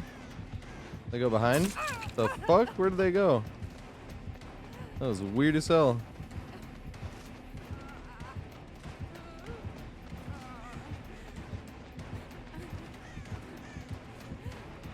I got wiretap. Oh shit, I got wall hacks.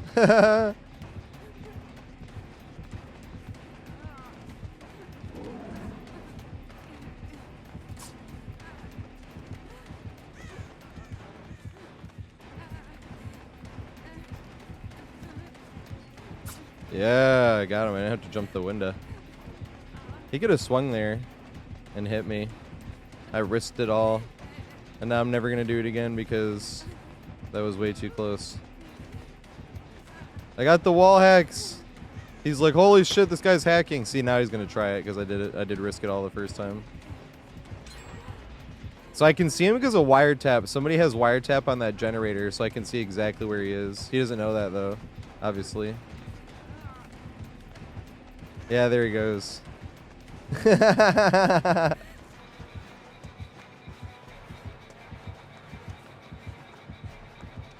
fucking sucks. Still not gonna throw it. Yay. I'm gonna fucking throw it this time.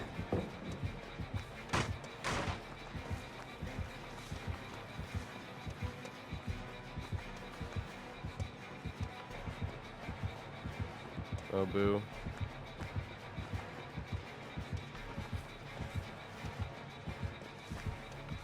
Can I make this? Yeah.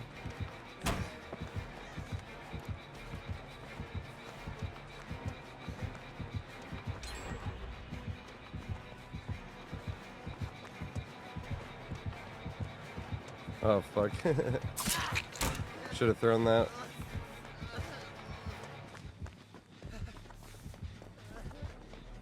Run all the way across.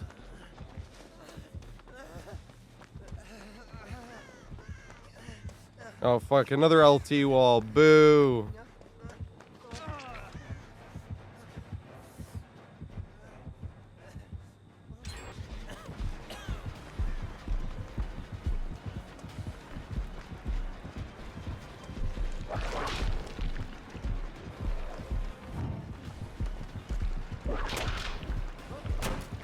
Got the crouch juke. Let's fucking go.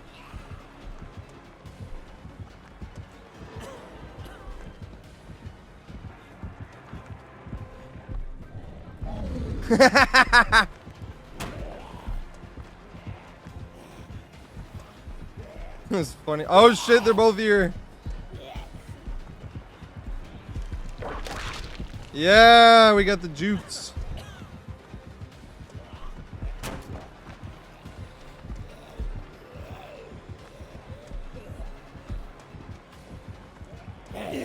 No.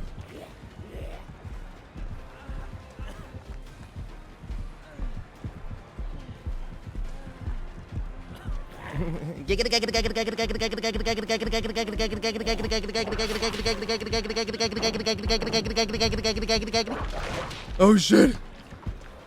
Alright, I'll probably go down here though. I should have ran to that one instead. Good shit. Oh shit. What's up, PC? Thanks for the follow, mate.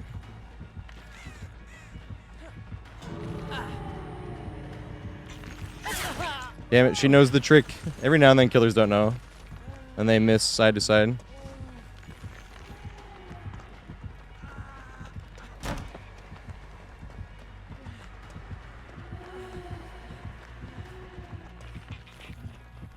Oh my god.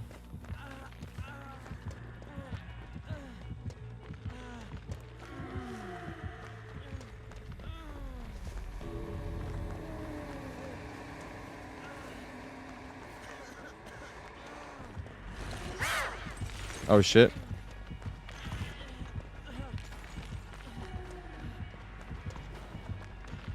She has me on the correct side of this. This is big sedge.